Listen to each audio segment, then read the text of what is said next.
დილამშვიდობისა დღეს 16 ივლისია, 9:09 და განთიადი პირდაპირ ეთერში კახა მიქეშვილთან და რუსუდან გეჯაძესთან ერთად. მოგესალმებით ძვირფასო ტელემაყურებლებო, ყველა სასიამოვნო დღეს გისურვებთ, ორშაბათია, ახალი სამუშაო კვირის დასაწყისი და ბუნებრივია ნაყოფიერ კვირას გისურვებთ. ვიდრე გაგაცნობთ ჩვენ დღევანდელი გადაცემის ანონსს თუ ვის შეგახვედრებთ და რას მოისმენთ, გეტყვით თუ ვის იხსენიებს დღეს საქართველოს მართლმადიდებელი სამუსიკოლო ეკლესია, დღეს გახალთ ხსენება ღირსი გიორგი ღმერთშემოსილისა, მოწამე იაკინთე რომაელის, მოწამეების დიომიდეს, ევლამპის, ასკლიპიოდეტის და გოლინდუთიხტის, ასევე დღეს გახლავთ ყაზბეგში მდებარე სამება გერგეთში, სოფელ გერგეთში სამების ტაძრის დღესასწაული, ანუ გერგეთის საამბობა და ეს დღე მის მოწმინდესობამ გამოუცხადეს სიყვარულის დღეთ მოგეხსენებათ.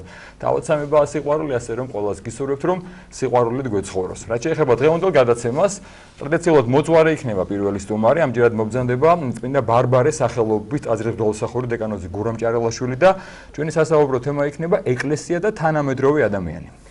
და მსახიობი ბექა ჯუმუტია შემოგვიერთდება რეგიონული თეატრების ფოთის საერთაშორისო ფესტივალის ორგანიზატორი, მოგეხსენებათ 21-დან 30 ივლისის ჩათვლით.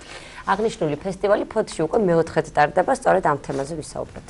ასევე ჩვენი სტუმრები იქნებიან ციცი ბიჭიკაშვილი, ქართული ფოლკლორისა და კლასიკური მუსიკის განვითარების კავშირ ჰარმონიას დამფუძნებელი და ფესტივალის ორგანიზატორი და თამარ სარვოზიშვილი, ევგენი მიქელაძის სახელობის თბილისის ცენტრალური სამუსიკო სასწავლებლის პედაგოგი და ამ ფესტივალის ჟიურის წევრი. წარმატებით დასრულდა მე-7 საერთაშორისო ფესტივალი ბორჯომი 2018. დეტალებზე უკვე ჩვენი სტუმრები ისაუბრებენ. და ფოტოხელოვანი გოგა ჩანაძირი შემოგვიერთდება გადაცემის მიწურულს, თითოეული მოქალაქის მოვალეობებზე ვისაუბრებთ ეთერში. საინტერესო გადაცემა გელოდებათ, ვფიქრობ და იმედია თქვენ ჩვენთან ერთად დაიწყებთ დილას და ბევრ საინტერესო რამ შეიტყობთ. ახლა მცირე ვიდეო ტიხარი და უკვე დეკანოზი გურამ ჭარელაშვილი შემოგვიერთდება. დროებით.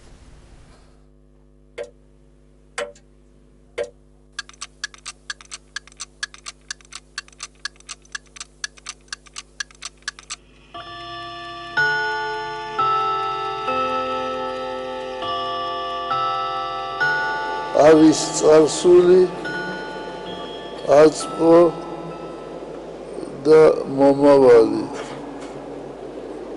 და უფრო სწორად რომ ვთქვათ, არის წარსული და მომავალი. იმიტომ რომ აწმყო იმწამს დადადის წარსულში. ეს ჩვენი ნაკლია, რომ დროში ვერ ვჯდებით ჩვენ. ეს ჩვენი ნაკლია, რომ დროს ვერ ვიყენებთ. მე გაოცებული ვიყავი, როგორ აფასებენ გერმანიაში დროს. ვეკითხებოდი, თუ როდის სდგებით ძილის შემდეგ. 5-ის ნახევარზე და მერე მიდიან სამსახურში და ზუსტად 6 საათზე იწყებენ მუშაობას. მისე განაწილებულია დრო, რომ თითქოს დღეც გრძელდება და თითქოს ღამეც გრძელდება. ადამიანი, როცა ასეთი კაცრი განრიგი აქვს მას, ის ყველაფერს ასწრებს. საქმეს ვერ ვასწრებო, ჩვენი ადამიანები ამბობენ. ეს იმიტომ, რომ ის დგება 11-12 საათზე. რა უნდა მოასწროს მან? დილის პერიოდში, თქვათ 6-დან 12-მდე, ისე ადვილად აკეთებს ადამიანი, ისეთი מחმილი გონებით აკეთებს, რომ შუადღის შემდეგ უკვე სულ სხვა არის. ჩვენ უნდა დავფიქრდეთ ამის შესახებ, დავაფასოთ დრო.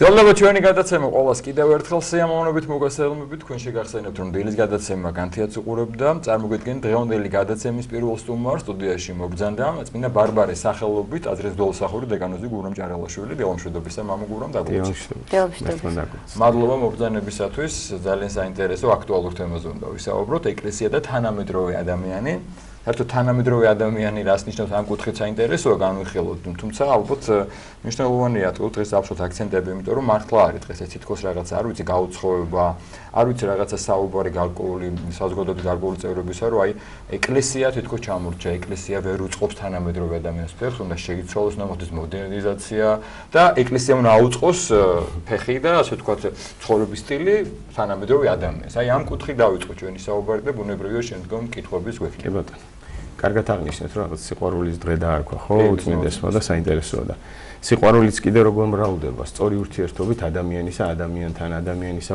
ბუნებასთან სამყაროსთან კიდე ცხოველებთან საიდან იღებს ადამიანი ენერგიას სიყვარულის როცა იხარჯება აი მაგალითად რომ გულიანად მიესალმო ადამიანს ქუჩაში ხო რაღაცნაირად ივსება შენც ივსები და ის მომიწვიეთ ამ სტუდიაში მე ძალიან გამიხარდა და ჩვენც გვიხარია მეც ამებს ანუ როდესაც ხვდები რომ ადამიანს ჭირდები ეს გავსებს როცა ადამიანი რაღაცნაირად შენ ანახებ ადამიანს რომ შენ მასზე ზრუნავ ეს ძალიან დიდი ენერგიის მიცემია ამიტომ რომ ქართული ანდაზე რო ვთქვათ ხო მარტო კაცი ჭამაშიას ბრალია ხო კაცი ადამიანს ადამიანი ჭირდება და ჩვენ ერთმანეთს ვავსებთ ანუ სიყვარულიც მოდის იქიდან რომ ჩვენ ერთმანეთს ვანახოთ ჩვენ ერთმანეთისთვის დავიხარჯოთ ჩვენ ერთმანეთი რო ითქვან მივცეთ საშუალება რომ იფიქრონ რომ მათ ისინი ძალიან საჭიროებიან რატო ვთქვით საიდან დავიწყე და რა შუაშია ხო დღევანდელ თანამედროვე ადამიანთან თანამედროვე ადამიანს თანამედროვეობა ესე ბჭყალებში ვთქვათ ეუბნეო რომ შენ შეგიძლია მარტო ციარსებო შენ შეგიძლია მარტო ვთქვათ რაღაცა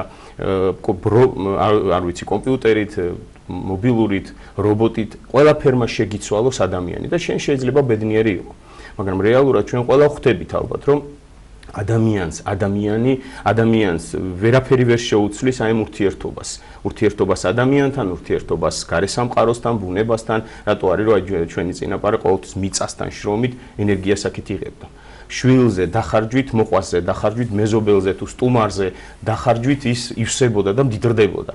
იმიტომ იყო ძლიერიც და მხნეც და ყოველთვის შრომის უნარიანი. რატო? იმიტომ რომ ის იხარჯებოდა სხვა ადამიანისთვის. აი თანამედროვეობაზე რო გადმოვიტანო და ეხლა რა თქმა უნდა ჩვენ არ ვართ ექსპერტები რომ თქვა თანამედროვე ადამიანი როგორი ფსიქოტიპის თუ რა ვიცი არქეტიპის თუ ასე შემდეგ როგორია მაგრამ აშკარა თქვა ტენდენციები და აშკარა ხედავთ რომ თანამედროვე ადამიანი იკეტება თავის თავში ანუ ადამიანი ცდილობს რომ ну ეს რა თქმა უნდა მოტყუებით ხდება გარესამყაროსი მაგრამ რეალურად ჩვენ ვექვემდებარებით ამ რაღაცა ტყუილს რომ შენ შეგიძლია მარტო არსებობა და არ არის ამ დროს ბედნიერი არის დაწვრილი დეპრესიაში და იქაც იმდენი არასწორი არა ენერგიის და არა სიცოცხლის მიმცემი ინფორმაცია მისდის და რომ ადამიანი იკეტება და ფაქტიურად შეიძლება ითქვას კვდება ცოცხლად კვდება იმიტომ რომ ის არ ეზიარება სიცოცხლეს არ ეზიარება ადამიანს და ასე შემდეგ ეს არის თანამედროვე ადამიანის როგორ თქვა საფრთხე რომ თანამედროვე ადამიანი ჩაქრეს და როგორია ამ დროს ეკლესიის როლი ძალიან კარგი კითხვა ზუსტად გამსაზღვრელი აი ეკლესია ხო არის ქრისტეს სხეული ანუ ქრისტეს ხელი დედამიწაზე ქრისტე მოქმედებს და არ უნდა რომ ადამიანი დაიღუპოს უნდა რომ ადამიანმა იცხოვროს არა მხოლოდ მომავალი ცხოვრებისთვის არამედ აქ და ეხლა ამიტომ სიხარული, სიყვარული, იმედი, კაცთმოყვარეობა არის ღმერთის უფლის, ანუ ქრისტეს ეკლესიის საშუალებები, რო იტყვიან წყარო, რომელსაც უნდა ეზიაროს. ღმერთს უნდა რომ ძალიან უნდა რომ აზიაროს ამით ადამიანი, გესმით? მაგრამ რა თქმა უნდა ჩვენ ხო ესე ვთქვათ რაღაცაში კატასტროფამდე დავყავს, რომ აი იმიტომ უნდათ ეკლესიაში ადამიანი რომ იაროს, რომ აი ღმერთს შემოსავალი ქონდეთ. ანუ ისაც ერთგვარი ტყუილია ხო რომელშიც ჩვენ ხშირად ვებმევით და რაღაც მომენტში მართლა ვერც ეკლესიას ვიყენებთ საჭიროების სამეფრო ვერ ვიღებთ ამ სიცოცხლის წყაროს და ვინ რჩება წაგებული თავისთავად ადამიანი რჩება მაინც წაგებული და ის მართლა ქრება და ამიტომ პირველ რიგში ეკლესიის როლი თუ არის რამე ეს არის სწორად მიუტანოს ადამიანს, დაანახოს, რომ მართლა სიცოცხლის წყაროა ეკლესია, არა მარტო ლოზუნგის დონეზე და არა მარტო სიტყვის დონეზე, არამედ საკუთარი სიცოცხლით, საკუთარი ხალისით, იმედით, კაცთმოყვარეობით, ქცევით, ცხოვრების წესით, ანახოს, რომ აი მე ვცხოვრობ ქრისტეში, ქრისტესთან და მე აი ესე ვცხოვრობ. აი ესეთი იმედიანი ვარ, ესეთი შემიძლია ვანუგეშო, შემიძლია გავახარო, შემიძლია მოვემსახურო, დავიხარჯო და ამით არაფერს არ უკარგავ, პირიქით. მე ამით ფაქტურად მდიდრდები. აი ეკლესიის როლიც არის ეს, რომ ადამიანს დაანახოს, რომ სიცოცხლის წყარო აქ არის.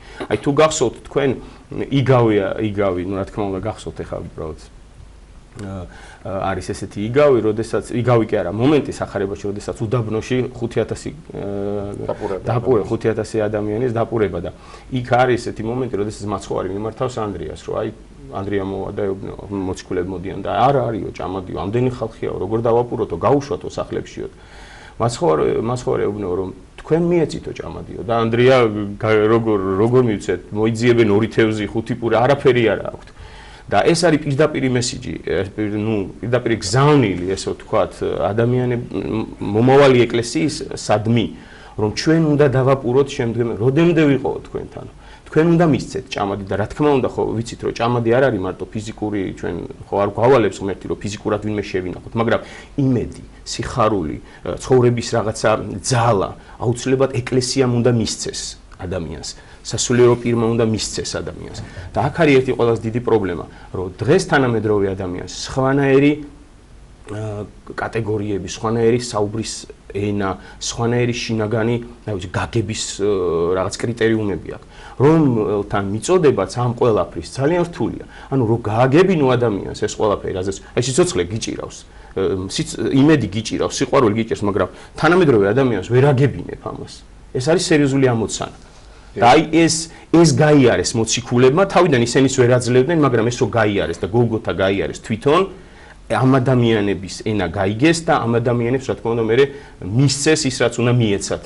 დიახ, მამგურა, თქვენ ბრძანეთ, რომ რაღაცა ეკლესია ეს არის ქრისტეს სხეული, ქრისტეს ხელი და ეკლესიას მთავარი მოვალეობა ის არის, რომ ადამიანი გადაარჩინოს მის ურთიერთობაზე იზრუნოს და ის სამყოფოს გახარებული. ხო ამ კუთხით.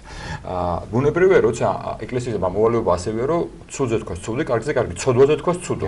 და რა დროც არ უნდა იყოს და რა ეპოქაც, ვერ გახდება ცოდვა არამის ასე ვთქვათ მიღებული, ხო და ყოველთვის იტყვის ეკლესია. დღეს როცა დავუშვათ ეკლესია იძახის, რომ ცოდვა და ეს არ შეიძლება, ამაზე უპირისპირდება საზოგადოება, თქვენ ჩამორჩით, ბნელი ხარ და უნდა აუწყოთ თანამედროვეობას ხელი, იმიტომ როგორ ვითარდება სამყარო, ხა როგორ შეიძლება რაღაცა 30-15 საუკუნის წინ ეს იყო ცოდვა, მაგრამ დღეს ხა მამათმავლობა და რაღაცა მრუშობა მიღებულია თემსოფლიოში, ამაზე ნუ იძახით, რომ ცოდვა.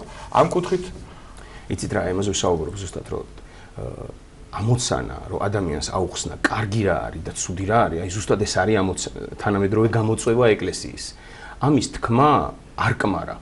ამის ახსნა არის საჭირო და თან იმდენად კარგად ახსნა, რომ ზუსტად ის კი არა უნდა ანახო, რომ ცუდია და მორჩა. არამედ რას გაზიანებს. აი ჩვენ ხო ვისაუბრეთ, უსიყვარულობა რას გაკლებს, სიცოცხლის უნარს. ხო? ეხლა ეს კი ითქვა, მაგრამ რამდენად გაიგებს ამას ადამიანი? რამდენჯერ ხშირად უნდა უთხრა ადამიანს? რამდენად შენ უნდა ანახო პირადი მაგალითით? ანუ რამხელა პროცესი უნდა გაიარო, რომ ადამიანს სიტყვის თქმიდან მის განხორციელებამდე გზა გაატარო, ხო? ამიტომ თვითონ იმის თქმა არ კმარა, რა არის ცოდვა და აუცილებელია უნდა ამაზე საუბარი, რომ რატომ არის ეს ცოდვა?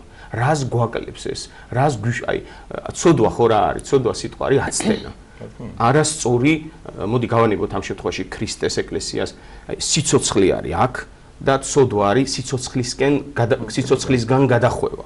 რაც გაშორებს ამ სიცოცხლეს. კი, დღეს რო არ აძლევ ბავშვს რაღაც კამფეტს მაგალითად, ხო? ის ტირის, მაგრამ ხვალ მიხვდება, რომ იმას ხშირად რო ეჭამა ეს კამფეტი, კბილები დაუზიანდებოდა და შესაბამისად ის მისთვის საზიანო იქნებოდა. ამიტომ რაღაცა მომენტში სულ ყოველთვის უნდა იყოს ახსნა და ყოველთვის აი ესაა მთელი მოვალეობა ჩვენი, რომ აკრძალვა ახსნის გარეშე ფაქტიურად უშედეგოა. გამორიცხულია და ამიტომ ეს მუდმივი პროცესია რა, ადვილი არ არის. კიდევ ვიძახე, ჩვენს წინააღმდეგ არის სამყარო რაში, რომ ადამიანი რაღაცნაირად მოატყუოს, ანახოს, რომ აი ნახე რა კარგია. დალიე სპრაიტი და იქნებ ბედნიერი. სწორად დახსნა, იმიტომ რომ შეჭამე სნიკერსი და 60-ში მოხვდები, რაღაც ესეთი უცებ ბედნიერებას მიიღებ. აი პატრიარქმა ბრძანა მახსოვს აი შენდობის კვირას, როცა იყო მარხვის წინ რომ ეშმაკი ძალიან ბრძენია. ამ კუთხით ლამაზად აწოდებს ცოდვას ადამიანს. ეშმაკი თითქოს უხსნის რომ ეს კარგია. პარალელურად ალბათ ძალიან საჭირო ასევე ცოდვა რატოა ცუდი ამის ახსნა მოხდეს. არის კიდე მეორე მომენტი. ეთქეთ თუ თანამედროვე ადამიანზე საუბრობთ რაღაცა ამ პრობლემაზე, ხშირად გვესმის ჩვენ ეს იქნება მასმედი თუ პირად საუბრებში, აი მე პირადად ბევრჯერ მქონია შემთხვევა თქვენ ალბათ რომ აი კრიტიკას ეკლესიის მიმართ, მღვდელმთავრების მიმართ, სასულიერო პირების მიმართ, რომ იქ რაღაც სამღვდლები მუშაობენ, იმიტომ რომ ფული გააკეთონ, არავის არ ეხმარება ეკლესია, ლანძღავენ, აგდებენ ხალხს არ იღებენ. ამას საუბრობენ ადამიანები, რომლებიც არც ერთხელ არ მისულმა ეკლესიაში და არ დაინტერესებულა, თუნდაც იმიტომ რომ მართლა ესეა თუ არ არის. შეიძლება არ არის თებიან, ხო? ანუ არც ინტერესდებიან, არც დაუშვათ ასე რომ თქვა, სინჯავენ ამას რა ხდება რეალურად, მაგრამ სამაგეროდ კარგი ტონია თუ ლანძღავ. აი ამ კუთხითაც საინტერესოა ალბათ რომ რაღაცა იქნება მოხდეს ამის განმარტება, იმიტომ რომ მოვიდეს ნახოს ახლა შეიძლება ერთი-ორი ადამიანის გადაცემა ხდება, მაგრამ რეალურად თუ დაინტერესებიან, მართლა მიხვდებიან, რომ სასულიერო პირები ფაქტობრივად გადადებულები არიან იმისთვის, რომ სწორედ ადამიანი მიიყვანონ ღვთის რაღაცა ან სიტყვამდე, ხო? ხო, ცოტა რთული საკითხია. უბრალოდ შეიძლება აქ ერთი რაღაც ესე ითქვას, რომ ჩვენი მოვალეობა არ არის, რომ რამე ვამტკიცოთ. აი დღეს ცოტა რეალურ გარემოში თითქოს ჩვენ ვამტკიცებთ რაღაცას. დამტკიცება არაფრის არ არის საჭირო. უბრალოდ უნდა იცხოვრო იმ ცხოვრებით. უბრალოდ უნდა ანახო, რომ შენ ხარ აი ამ რთულ პერიოდში, ამ უიმედო პერიოდში ხარ ძალიან იმედიანი. ამ უსიხარულობაში ხარ ძალიან გახარებული. ძალიან ამ სიყვარულობაში ხარ მართლა მოსიყვარული. ერთადერთი შანსი რომ ადამიანი დაინტერესო ეს არის რომ ანახო რომ შენში სერიოზული პროცესი მიდის და ეს პროცესი არის გაადამიანურების, სიყვარულის განახლების. აი ამ დაშრეტილი ენერგია, სადაც აი ენერგიის წყარო არ არსებობს თითქმის, ხო რეალურ სამყაროში თუ არ წეგრაც ვირაპარაკდი ფაქტორებზე, ღმერთი ადამიანისა. ამაზე თუ არ ამ რეალობაში რომ შენ რო სავსე ხარ და შენ რო იმედიანი ხარ და ყოველთვის გაჩნდება კითხვა სად რას ეზიარები.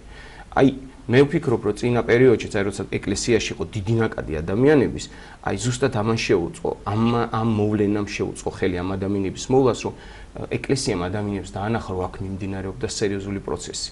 აქ იყო სიმშვიდე, აქ იყო სიყვარული, აქ იყო კაცთმოყვარება, აქ იყო იმედი და ადამიანთა დიდი ნაწილი მოვიდა ეკლესიაში.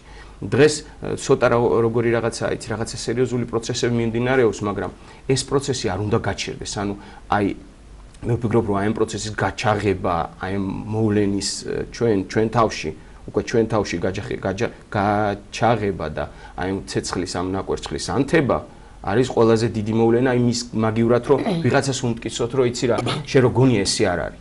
სიტყვა მაინც სიტყვაა და საქმე მაინც საქმეა. საქმე ჯობია, მე ესე ვფიქრობ. მამა გურა, საზოგადოების ნაწილი მიიჩნევს, რომ სასულიერო პირები იყოფენ ორ ნაწილად. თანამედროვე სასულიერო პირები და არათანამედროვე სასულიერო პირები და ხშირად უფრო მეტი პოპულარობით სარგებლობენ ხოლმე თანამედროვე სასულიერო პირები, იმიტომ რომ აი ელემენტარულად ის აკრძალვა, რომ შარვალი არ შეიძლება რომ ჩავიცვათ, რაღაცა წითელი ლაქი ფრჩხილზე არ შეიძლება და ესეთი მცირე აკრძალვები უпростоრად ესეთ რაღაცებს არ კრძალავენ უფრო თანამედროვე სასულიერო პირები. ის მიდგომა რამდენად ნორმალურია, რომ სასულიერო პირებიც დავყოთ თანამედროვე და არათანამედროვე მოწყობაც. მე მაგაზე ერთი გამოცდილი მოთხრისგან კაი რამ მოვისმენე, ერთი მოთხრა დღეს რომ ჩვენ სადღაც მე-16-მე-17 საუკუნეში ჩარჩენილი ხართ, მეცაც გეტყვით, პირველ საუკუნეში ვარ ქრისტეს საფლავთან და სულ იქ ვიქნებდი. აი ამაზე გასწა ესეც პასუხი. ხო, საინტერესო. ანუ რამდენად უწყობს თვითონ ფეხს სასულიერო პირიც? იცით რა არის ახლა ადამიანი არის ძალიან ბევრნაირი და ვიღაცას ეს აკრძალვა მოწონს. ვიღაცა ამ აკრძალვით იხიბლება და ვიღაცა დაშვებით იხიბლება. ვიღაცას სჭირდება ესეთი მღვდელი, ვიღაცას სჭირდება ცოტა სხვანაირი მღვდელი. ანუ ტიპი ადამიანის ძალიან ბევრნაირია. რა თქმა უნდა, ყველას თავის დანიშნულება აქვს, ყველას თავის მოვალეობა და ყველას აქ ფუნქცია გადარჩენის ადამიანის. აი მაგალითად ვიღაცამ თუ დაუშვა შარვლიანი ქალი ეკლესიაში პირობითად ვამბობ და ვიღაცამ თუ არ დაუშვა, აი ვინც არ დაუშვა, იმასთან აუცილებლად მივა ადამიანი, რომელიც ეტყვის რომ ყოჩაღ მამაო. აი მე მთელი ცხოვრება ვცდილობ რომ კაბა მეცვას და ამით სიწმინდეს ვიცავ. ამ პირიქით. ამ მეორესთან მოვა ადამიანი, ჩვენი მოვალეობა ხო არა, ხა ერთმანეთი განვიკითხო და რაღაცა ის ცუდია, ის კარგია. ჩვენი მოვალეობა რაც შეიძლება მეტმა ადამიანმა გაიცნოს ღმერთი. ანუ ერთმა სასულიერო ბოდიში ერთმა სასულიერო პირმა შეიძლება გარკვეულ ადამიანზე დაუშვას ეს აკრძალვები, გარკვეულ ადამიანზე არა, ისევ მათი ცხონების გამო. მე კიდევ ვიძახი, დღევანდელი რეალობა არის საერთოდ სხვა, მაგრამ თანამედროვე, ვინც აყვა თანამედროვეობას, რაღაც მომენტში შეიძლება დაელაპარაკო თანამედროვე ენით. და ის ხო არ არის თვითმიზანი, იმ წუთას შარვალია თუ იმ წუთას შეღებილია თუ არა. თავარი მიზანი არის ის, როგორ გაიცნობს ღმერთს და ღმერთს თუ გაიცნობს, ისე შარვალს კი არა და სასაღებავს კი არა, საკუთარ ცხოვრებას დადებს უფლისთვის. ეტაპობრივად ეს მოხდება. ამიტომ რა მომენტში რა დაშვებას და უბრალოდ რაზე ხუჭავ თვალს, ან მაგალითად რას ანახებ, რომ ეს არაფერია, ეს არაფერი არა, გესმით? აქ თავარი მიზანი ჩვენი არ არის რაღაცა წესი. თავარი მიზანი არის ჩვენ გავაცნოთ ღმერთი ადამიანს. და შევაყვაროთ ღმერთი ადამიანს და რითი მოვა ადამიანი ეკლესიაში თქვენ ხო კაცთა მებადურები ხართ ეხა ის მებადურება საშენოდ არ უნდა გამოიყენოთ არ უნდა დააკავო ის ადამიანი შენთვის შენსკენ თორე რეალურად ადამიანი მოდის 1000 მიზეზით ეკლესიაში და შენ რითი დააკავებ ამ ადამიანს და რითი ანახებ ღმერთს ეს შენი სიბრძნეა და შენი სიყვარულია. ამგვარად ბოლო პერიოდში განვითარებული მოვლენება რაც ხდება ხო საქართველოში ბოლო 2 წელია. თითქოს გამოავლენა ესეთი რამ რომ ადამიანები ალბათ ეს იყო ეს მომენტი მაგრამ წარმოაჩინა რომ მათ შორის მრევლის დიდი ნაწილი რომლებიც შეიძლება 10 წელი ან მეტი დადიან ეკლესიაში გაირკვა რომ მთავარი მიზანი რაც არის ეკლესიაშია რომ ქრისტესთვის და იმისთვის რომ ეს წეშმარიტება და სიცოცხლე მოიპოვო რა თქმა უნდა ცოტა არის შეცრული და ხანდახან აი მოძღვრები ყავთ რაღაც კონკრეტული ადამიანები რაღაცა ასე ვთქვათ მაგალითება წარმოდგენა და რაღაცა პატარა დაბრკოლება შეიძლება გადაცდომა აშორებდა ბევრი აღარ ეკლესიაში. თითქოს ადამიანი დადის ეზიარება აღსარებას იძახის წირვალთოს არაცდენს, მაგრამ პატარა დაბრკოლებამ შეიძლება მისი მოძღვრის რაღაც შეცდომამ დააშოროს ეკლესიას. აი ამაზე ბევრი სასულიერო პირის ალაპარაკებს სხვათა შორის და ასევე ადრე ყოფილა შემთხვევა წმინდა მომსაც აქ ნათქვამი და ერთ-ერთი მოძღვარმა ქნაკიდის როგორც ვიცი რომ მარხვაში ხორცი ჭამო და მიხვდა რომ ვინ მოდის ჩემთან და ვინ ქრისტესთან. რამდენად სწორად გვაქვს ჩვენ გააზრებული ეკლესიაში ეკლესიის მიზანი, ეკლესიის როლი და ეკლესიის სიარული რისთვის არის ჩვენთვის საჭირო. აი თუ სწორად დავს შეკითხვა. კი, ეს სწორად დავს, მაგრამ იმ ხევა შეკითხვა რომ თითქმის ჩვენ გადაცემაც ვერ იყო. არა, ბუნებრივია. უბრალოდ მე ერთ რამეს აღვნიშნავ რომ აი კახა ეს რაზე ჩვენ საუბრობთ ეს არის აი ერთი დიდი საკეთებელი რომელიც მუდმივად უნდა ვაკეთოთ ჩვენ მუდმივად უნდა ავხსნათ მუდმივად ამაზე უნდა ვისაუბროთ ეს ბუნებრივი პროცესია რასაც თქვენ ამბობთ რომ მოდის ადამიანი ადამიანისკენ და ადამიანის მე ამ ადამიანის ფუნქციაა რომ ადამიან მასთან მოსული ადამიან რა თქმა უნდა მისი მიიყვანოს ასე ამიტომ მას უნდა ყავდეს თავისში ღმერთი ქრისტე უნდა ყავდეს და როცა ადამიანს თავისში არ აყავს ქრისტე როცა ის ქრისტესკენ კი არ მიდის თვითონ არამედ თქვათ თავისკენ მიდის და რაღაც მომენტში მოიხიბლება ამ რეალობით ესაც ძალიან მარტივი რაღაცა შეიძლება ხვალ მეც მოგივე მომივიდეს და შეიძლება ეხლაც მომდის და ვერ ხვდები. არა ბუნებრივია ეხლა ამიტომ ეს იმდენად აი იმხელა დიდი თამასაა და იმხელა დიდი პასუხისგებლობა და საკეთებელი და რო იტყვან მტერი იმდენად მობილიზებული და დიდია რომ შეიძლება ძალიან ბევრი ადამიანი შეეშალოს. ძალიან ბევრი ადამიანი შეცდეს. მაგრამ ჩვენ ყოველთვის უნდა ვიმეოროთ მიზანი რა არის, რომ ეს რაღაცა მოქმედება, მარხვა, ლოცვა, ეკლესიაში სიარულიც კი არ არის მიზანი. ეს არის საშუალება, რომელსაც ვაკეთებთ, რომელსაც ვიყენებთ.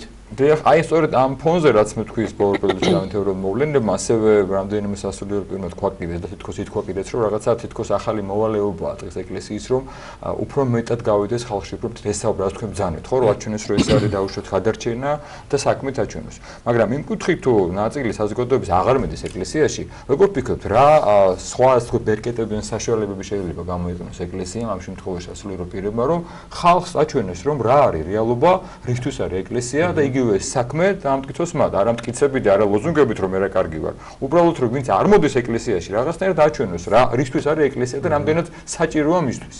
ძალიან კარგი კითხვა და ძალიან ისეთი მნიშვნელოვანი როლია ეკლესიის ამ კითხვაში გამოსაკვეთი. იცით რა, მე ვფიქრობ რომ ვინც არ დადის ეკლესიაში, ის ეკლესიის მტერი არ არის. და ის ყოველთვის მიყურადებულია ეკლესიას. ადამიანი მოწოდებულია რომ სასიცოცხლო ძალა მიიღოს. მიუხედავად ყველაფრისა, ყველა ადამიანი შინაგანად ეძებს სიცოცხლეს, ანუ ქრისტიანი. თუმცა უნდა ეთქოს ამის ფონზე ბოდიში ვხდი რომ გარკვეულწილად არის რა, ხო მიზანმიმართული პროპაგანდა იმისა რომ როგორ უნდა ეკლესიას დააშორონ ადამიანი. რა თქმა უნდა, პროპაგანდა კი არა, საერთოდ სამყაროა ამ არც მალე და არც მალე. ეს ადამიანის როდესაც აიცით რა ადამიანი ხშირად ხვდება ცხოვრებაში, რომ ის შეცდა, ძალიან ხშირად ხდება ამას. ამიტომ ამ დროს ეკლესიის სიტყვა გინდაც გაჟღერებული მასმედიით, გინდაც ქადაგებით, გინდაც, რა ვიცი, ნებისმიერი საშუალებით. შეიძლება ძალიან კარგი კაუჭი აღმოჩნდეს ამ ადამიანის მოსაზი და სიცოცხლისკენ. ამიტომ ჩვენი მუდმივი ქადაგება, მუდმივი აი ამ ეკლესიაში ცეცხლის ანთება, რო იტყვიან, სიცოცხლის ერთმა, აი მაგალითები, ცოცხალი მაგალითები, აი დღეს ვამბობთ, ჩვენ ხშირად საუბრობთ, რომ პრეცედენტების დრო, ანუ უნდა რეალურად დააგდო ვიღაცამ ნაგავი, ხო, პირობითად უნდა მიხვიდე და ეს ნაგავი გადააგდო შენ. შექმნა პრეცედენტი, რომ ვიღაცა ჩვენი წინათაობები თუ ხშირად აი ერიდებოდათ რაღაცა ახალის გაკეთება, რაღაცა მაგალითის შექმნა, ჩვენ უნდა ეს მაგალითები შევქმნათ. არ არის ხო რაღაცა, იმიტომ ნუ ვერ შექმნეს და ჩვენს ვერ შევა. არა, ჩვენ უნდა რაღაც ახალი მაგალითი შევქმნათ. ჩვენ უნდა რაღაცას მოვეჭიდოთ, რაღაციდან დავიწყოთ. იმიტომ რომ ძალიან ბევრი ხნის განმავლობაში არაფერი არ გაკეთებულა ამ კუთხით. ამიტომ არ უნდა მოგვერიდოს თქმის, სიტყვის, რაღაცა შრომის, სწავლის და ამ ყველაფრის მე რაღაცნაირად ადამიანზე გადატანის. აი მაგალითი ავიღოთ მარტივი და რაღაცა მეგონი დროშიც შეზღუდულები და ამით შევაჯამოთ. თანამედროვე ადამიანს აუცილებლად ჭირდება პრეცედენტი, ანუ მოქმედება. ჩვენ ვითხოვთ აი რაღაცა ველოდებით რაღაცა გმირს, რომელიც გადაგვარჩენს და რაღაცა აი მე რო პრეზიდენტი ვიყო და მე რო რა ქვია, ნაკრების წვრთნელი ვიყო და მე რო მინისტრი ვიყო, არ არის ამის ლოდინე საჭირო. ძალიან მარტივიდან შეიძლება დაიწყო. ელემენტარულად საკუთარი სახლიდან ნაგავი შეიძლება წაიღო კაცმა და გადაყარო და არ მოგერიდოს. საკუთარი შვილი შეიძლება გაასეირნო. საჭესთან შეიძლება შეიკავო თავი და არ გამოხვიდე წყობილებიდან. მოხუცი გადაიყვანო გზაზე და ასე შემდეგ დაუსრულებლად შეიძლება ამის კეთება. ანუ კონკრეტული რაღაცა მოქმედებებით უნდა დაიწყო. აუცილებლად მცირესაზე და სარწმუნოს ღმერთი აუცილებლად მეც მოგცემს. იმიტომ რომ ჩვენ თუ არ დავიწყეთ აქ და ეხლა საკუთარი თავით მერწმუნეთ რომ უკვე ყველაფერი დაკარგული იქნება. ამიტომ ეკლესიის როლიც ეს არის და ღმერთიც მაგას გვეუბნება. აი ეხლა კახასთან რომ საუბრობ, ეს არის ყველაზე მნიშვნელოვანი მომენტი შენ ცხოვრებაში. კახა რომ შენ რო ჩემთან საუბრობ, აუცილებლად აქ არის ყველაზე შენ ამ შემთხვევაში შენი ჩემს მიერ მოსმენა, ჩემთვის რაღაცის თქმა. აი ეს არის ყველაზე მნიშვნელოვანი პროცესი. ამიტომ ეს თუ მივხვდით ჩვენ რომ რა თქმა უნდა ბევრი ადამიანი ამას მივხვდა, მაგრამ ვინც ვერ მივხვდით. აი ეხლა რომ მივხვდნენ ეს ადამიანები დღეიდან დაიწყონ, ამ წუთიდან, ამ გადაცემის მერეც, ხო? ეს იქნება უკვე დაძვრა, მოქმედების დაწყება და მცირესაზე და სარწმუნოს ღმერთი აუცილებლად დიდ მისიებს მიცემს. და ისე გაიზრდება ეს მისიები, რომ მერწმუნეთ, რომ შეიძლება საბოლოო ჯამში მართვა დაიწყოს საკუთარი ნაკრების თუ საკუთარი ქვეყნის თუ საკუთარი ოჯახის. ძალიან დიდი მადლობა საინტერესო საუბრისთვის. შეგახსენებთ, გვესაუბრებოდა წმინდა ბარბარეს სახელობის ტაძრის მღვდელმსახური დეკანოზი გორამ ჭარალაშვილი. ჩვენი სასაუბრო თემა იყო ეკლესია და თანამედროვე ადამიანი.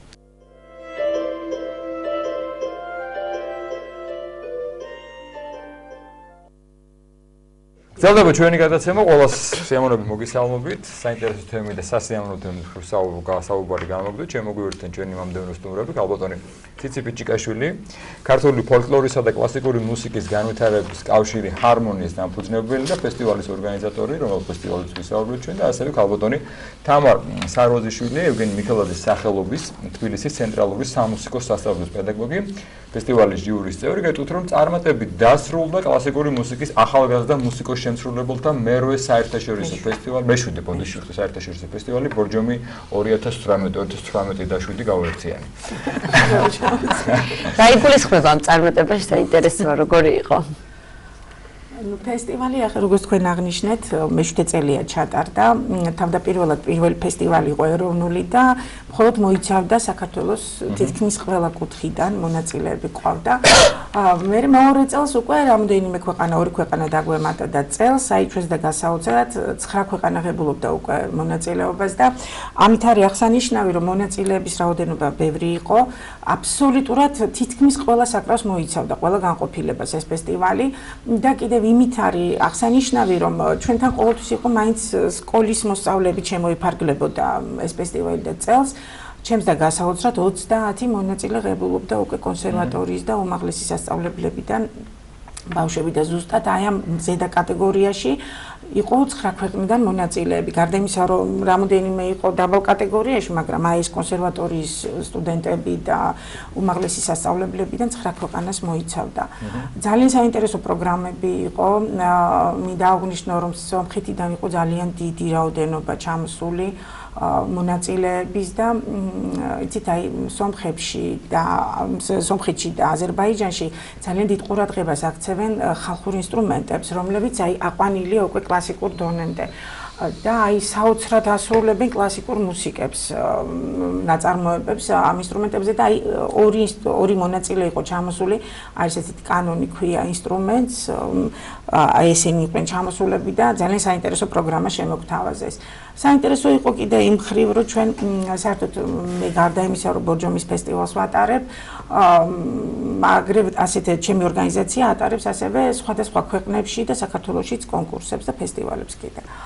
და ჩვენი მიზანი არის ის და ტრადიციაა, რომ ყველა კონკურსზე თუ ესეთი მასშტაბური ფესტივალი იქნება, ჩვენ ვაფინანსებთ ბავშვებს შემდგომ უკვე გაზაფხულზე თურქეთის რესპუბლიკაში უკვე გაისათ მეცხრედ ჩატარდება საერთაშორისო კონკურსი, სადაც იქაც ასე 8-9 ქვეყანა ყოველთვის ღებულობს მონაწილეობას. ამ მხრივ იყო კიდე საინტერესო, რომ ყოველთვის რაღაც 1 ან 2 ბავშვი, წელს 3 ბავშვი დავაფინანსეთ ამ ფესტივალზე, იმიტომ რომ თან აღსანიშნავია რა, რომ თბილისელს არ ვაფინანსებ ამ ფესტივალზე, რეგიონებიდან ვაფინანსებ და წელს საოცარი ბავშვები იყვნენ, 2 ბავშვი ქუთაისის პირველი სამუსიკო სკოლიდან დავაფინანსეთ, ბალანჩივაძის სახელობის და ასევე ზუგდიდის სამუსიკო სკოლის, საგუნდო სამუსიკო სკოლიდან არჩეულური მეხუთე კლასელი გოგონა. ჩვენ ამათ მე იცით რა არის ეს კონკურსები, ფესტივალები ძალიან ეხმარება ბავშვებს შემდგომი განვითარებისათვის, ძალიან დიდი სტიმულია მათი შემოქმედებითი ზრდისათვის და აღსანიშნავია კიდე ის, რომ რას ვამბობ, ჩემ კონკურსებზე გამარჯვებული ბავშვები, ვინც გრან-პრის ღებულობს, მე მაქსიმალურ საშუალებას ვაძლევ მათ, რომ ბორჯომის ფესტივალზე ეს არის რაღაც წლის შემაჯამებელი ფესტივალი, რომ გალა კონცერტები, სოლო კონცერტები გამართონ. და ყოველი დღე დატვირთული იყო 2 ბავშვი უკრავდა. წელს საქართველოსდან იყვნენ ბავშვები და ასევე ლიტვიდან იყო, რომელმაც თურქეთის კონკურსზე მიიღო გრან-პრი. ლიტვიდან მონაწილე იყო ჩამოსული, ისე 3 ბავშვი ყავდა ლიტვიდან მონაწილეები და ასევე მე გვაქვს ხოლმე აი ეს ბოლოდან წინა დღეს, ანუ 8-ში ჩვენ გვქონდა რაღაც გრანდიოზული კონცერტი, დათუნავარდაშვილი ყავდა პიანისტი და ყავდა გორის ქალთა კამერული გუნდი. ეს ჩაიარა ტრიუმფით როგორ? ტრიუმფი ჩაიარა ნამდვილად, იმიტომ რომ რაღაც საოცრება ხდებოდა, იცით, გადატენილი, ჯერ ისედაც ხალხი ნამდვილად იყო, იმიტომ რომ ჩვენ გვქონდა ცენტრალურ პარკში, ბორჯომში და იქ დამსვენებლებიც არიან, სეზონი ხო, მაგრამ ამაზე ამ კონცერტზე რა ხდებოდა, არ ვიცი, ანშლაგი იყო, ზღვა აპლოდისმენტების და ძალიან ბედნიერები ვიყავით, იმიტომ რომ რაღაცას რო აკეთებ, იმას გამოხმაურებაც უნდა გქონდეს, ხო? ყველა კმაყოფილი და მე მინდა აქვე ვისარგებლო შემთხვევით და ძალიან დიდი მადლობა გადაუხადო ბორჯომის მუნიციპალიტეტის მერს ბატონ ლევან ლიპარტიანს, ასევე კულტურის განყოფილების გამგეს ბატონ მარინა ხურჯაძეს, იმიტომ რომ ისინი ძალიან გვერდში დაგვითქმნენ მორალურადაც, ფინანსურადაც, ყველანაირად და ძალიან დიდი გამოხმაურება გქონდა. ველოდებით მერვე ფესტივალს. და ერთი მინდა დავამატო. არაფერ არ შემიძლია არ აღვნიშნო ბათუმის რევაზ-ლაღიძის სახელობის სამუსიკო სკოლა.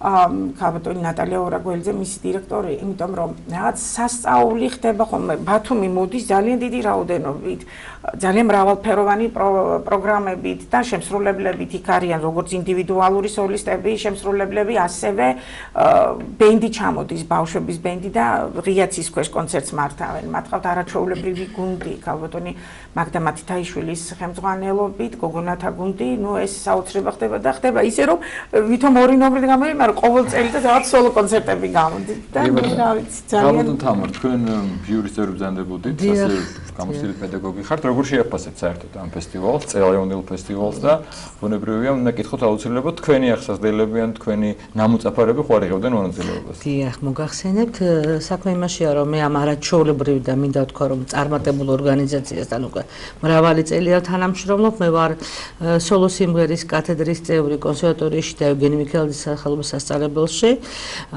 და იცით რა არის ერთ-ერთი წამყვანი ძალა რაც იყო რომ მერისთვისაც დავიწყე თანამშრომლობა ამ ორგანიზაციასთან. ეს იყო ის, რომ აქ დიდი აქცენტია მინიჭებული პატარა ბავშვების აღზრდიდან მით პროფესიონალურ დიდ ზრდასთან მისვლამდე ამ გზას. რაც ძალიან მნიშვნელოვანი იყო ჩემთვის, იმიტომ რომ ჩემი პედაგოგი იყო და მე მისი აღსაზრდელი ვარ ბატონი ნოდა რანდღულაძე, რომელმაც შექმნა კონსერვატორიასთან არსებული სპეციალიზებული კათედრა და ერქვა მაშინ ექსპერიმენტალური სკოლა, რომ ჩვენ ვინაიდან ვართ ასეთი შემიძლია ვიტრაბახო მსოფლიოში, ხა მოვლილი მაქვს ძალიან ბევრი თეატრი, კონსერვატორია, მუსიკალური აკადემიები და ყოველთვის ვტრაბახობ იმითი, რომ უცხოელებით იგვეტრაბახებია, რომ ჩვენ ვართ სიმღერის და მუსიკის მიწიდან საქართველოს. და ეს ძალიან დიდი სიმდიდრე არის და ზუსტად ამიტომ ეს ყველაზე დიდი мотиваცია იყო, რომ ბავშვები შევინარჩუნოთ, ჩვენ და შევინარჩუნოთ ვალდებული ვართ, მეც როგორც პედაგოგმა ვალდებული ვარ თვითონმა ჩვენთაგანმა, რომ შევინარჩუნოთ ეს არაჩვეულებრივი ბავშვები, კადრები მომავლისთვის და ზუსტად ეს ორგანიზაცია არის ერთ-ერთი მნიშვნელოვანი ეტაპი ბავშვების აღზრდისა, რომლებიც უკვე პროფესიონალურ კარიერაზე არიან.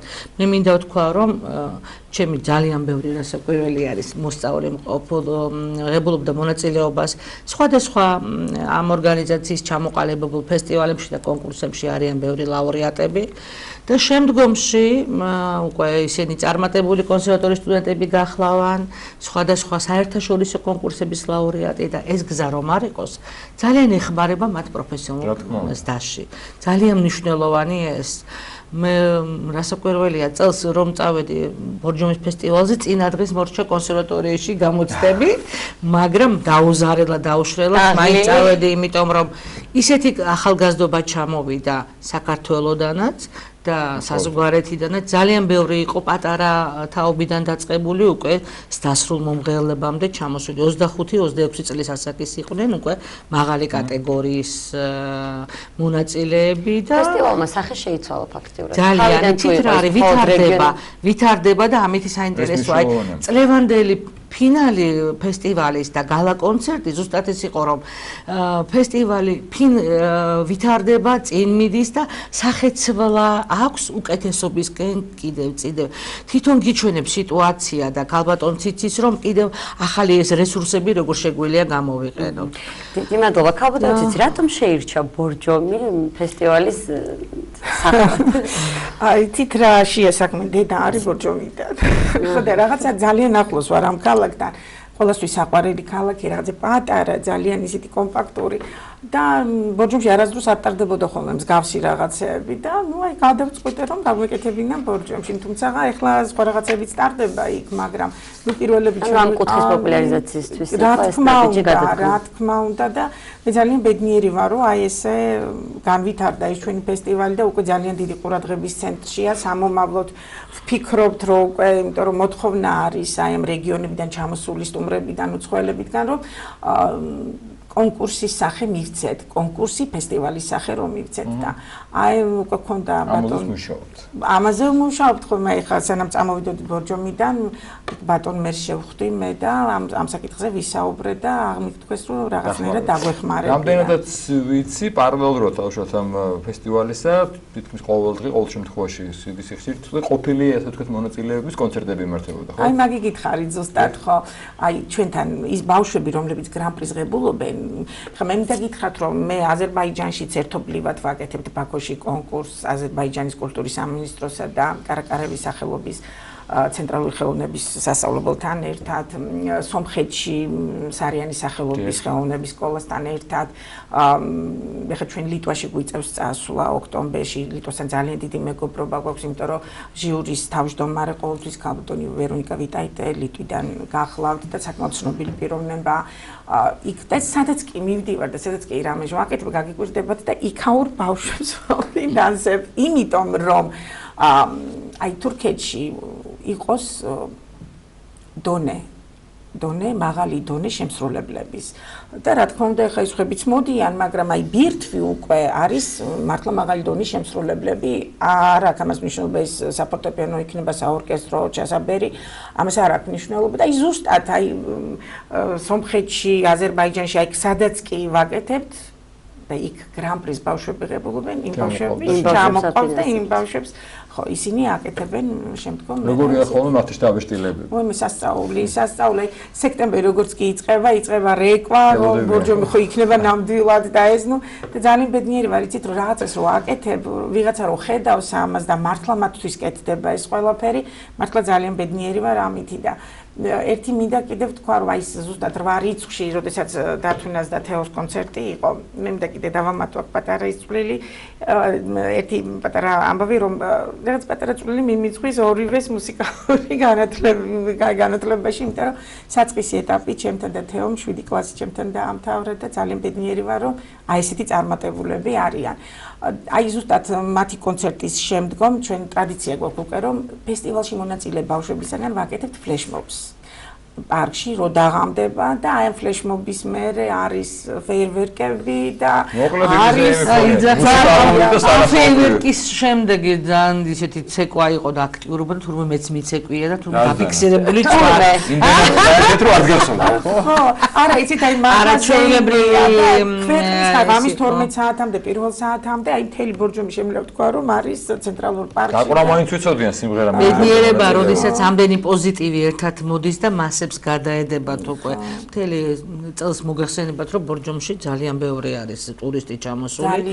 მე მინდა გითხრათ, რომ რამოდენიმე ათასი ტურისტი ესწრებოდა ჩვენ როგორც კონცერტებს, საფესტივალო დღეებს და ასევე ბოლო დღეებს. აი კიდე არ შემიძლია რომ პოპულარიზაცია იყო კლასიკური მუსიკის ცენტრალური პარკის დირექტორი ბატონ ლაშა ბატონ ლაშას ხო ну აი ეს ადამიანი ისე დაგვეხმარა ისე გვერდში დაგვიდგა აი რა ყოველ წუთში შემოდიოდა და საგარეიშვილი ხო ლაშა საგარეიშვილი და ყოველ წუთში გონე ხო არაფერი გჭირდებათ ხო არაფერი გინდათ გითხარით მოდიოდნენ ესწრებოდნენ და ნუ ეს თბილისიდან გახლავთ ეს ბატონი და აღმოჩნდა მე რომ ისი შვილი ჩვენი სასწავლებლის არა ამაში არ არის ეს მე გავიგეთ ჩვენ და ნუ აი ძალიან კმაყოფილები ვართ იმიტომ გვერდში გვედგა მთელი ბორჯომი სამწუხაროდ არც ასაკი და არც ნიჭი ხელს არ მიწყობს რომ მე ვიყო მონაწილეობა ვინც მიიღოს მონაწილეობაზე ვინც სხვათა შორის იცით ამდა კიდე დავძინო რომ ანუ მაქვს შანსები რა თქმა უნდა გაქვთ იმიტომ რომ წელს ჩვენ და 2 წლის უკან კიდე ფესტივალი გავხსენით მინი პატარა სპექტაკლი 15 წუთიანი სპექტაკლი ბაჭია პრანჭია ეს გახლავთ აფხაზეთი 1-ის ხელოვნების სკოლა აფხაზეთი 1-ის აღსაძლებელები არიან ბაჭია პრანჭია რუსუდანს უფრო მოუხდა ისე რაღაც სიმბოლური იყო იცით რომ ეს პატარებმა გაახსნეს რაღაც სპექტაკლი ასე რომ ჩვენ მომავალში ვაპირებთ რაღაც თეატრალური მომავალში ვაპირებთ ამ ფესტივალის და სხვადასხვა ასეთი კონკურსების პროპაგანდით ძალიან გვინდა რომ ფართო მასებმა საქართველოსდან განსაკუთრებით მე როგორც ჩემი ერიშვილს ოს უფრო მაინტერესებს პოპულარიზაცია გაუწიოთ კლასიკურ მუსიკას უფრო ბევრი ბავშვი ჩაერთოთ მასობრივად მიიღონ კლასიკური განათლება იმიტომ რომ შეიძლება ოჯახმა არც იცის მიშვილს როგორი კარგი და რა წარმატება შეიძლება გქონდეს და ეს უნდა გამოვლინდეს ხოლმე სწავლაში და მეცადინეობაში მე როგორც პედაგოგი აი ეს ჩემგან ძალიან დიდი თხოვნა რომ მასიურად ჩართეთ თქვენი შვილები მიეცით კლასიკური მუსიკალური განათლება და მე უკვე ცხოვრება და სიტუაცია აჩვენებს იმიტომ რომ ჩვენ ნამდვილად იმის ღირსი ვართ ჩვენი ერიშვილები რომ მიიღონ ესთეტიურადაც ჩამოყალიბდნენ თუ ყველა მუსიკოსი არ იქნება კარგი მსმენელი იქნება კულტურული შემფასებელი მაინც კიდე მაშინ მასმენებდი კლასიკურ მუსიკას მუცელში რო იყო ძალიან კარგი არის ძალიან დიდი მადლობა მოგზაურობისათვის სასიამოვნო თემა იყო ძალიან და რა თქმა უნდა ყოველთვის და ერთი თუ შეიძლება მე არ შემიძლია კიდე არ ვახსენო ჩვენი ჟური არ ვახსენო და მინდა კიდე აღვნიშნო რომ მასტერკლასები ჩატარდა აბსოლუტურად უსასყიდლოდ ვისაც კი სურვილი ჰქონდა ჩვენ და ჟიურიში გახლდათ კონსერვატორიის პროფესორები ქალბატონი მედე ალთუნაშვილი ყველასთვის ძალიან საყვარელი ადამიანი და ჩემთვის პირადად ქალბატონი ცირა თაქთაქიშვილი ქალბატონი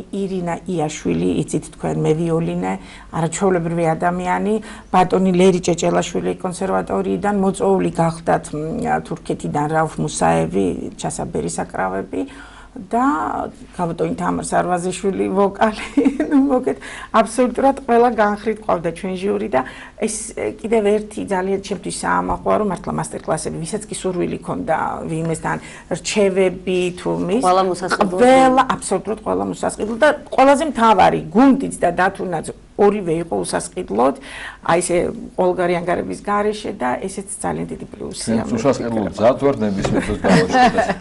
ძალიან დიდი მადლობა მოგახსენეთ მოგზაურობთ საპატრიარქოს რომ შეგახსენეთ რომ მე-7 საერთაშორისო ფესტივალი ბორჯომო 2018-ის თემაზე ჩვენი სტუმრები იყვნენ ხალბატონი ციცი პიჭიკაშვილი, ფესტივალის დამაარსებელი და ჟიურის წევრი ხალბატონი თამარ სარვაზიშვილი.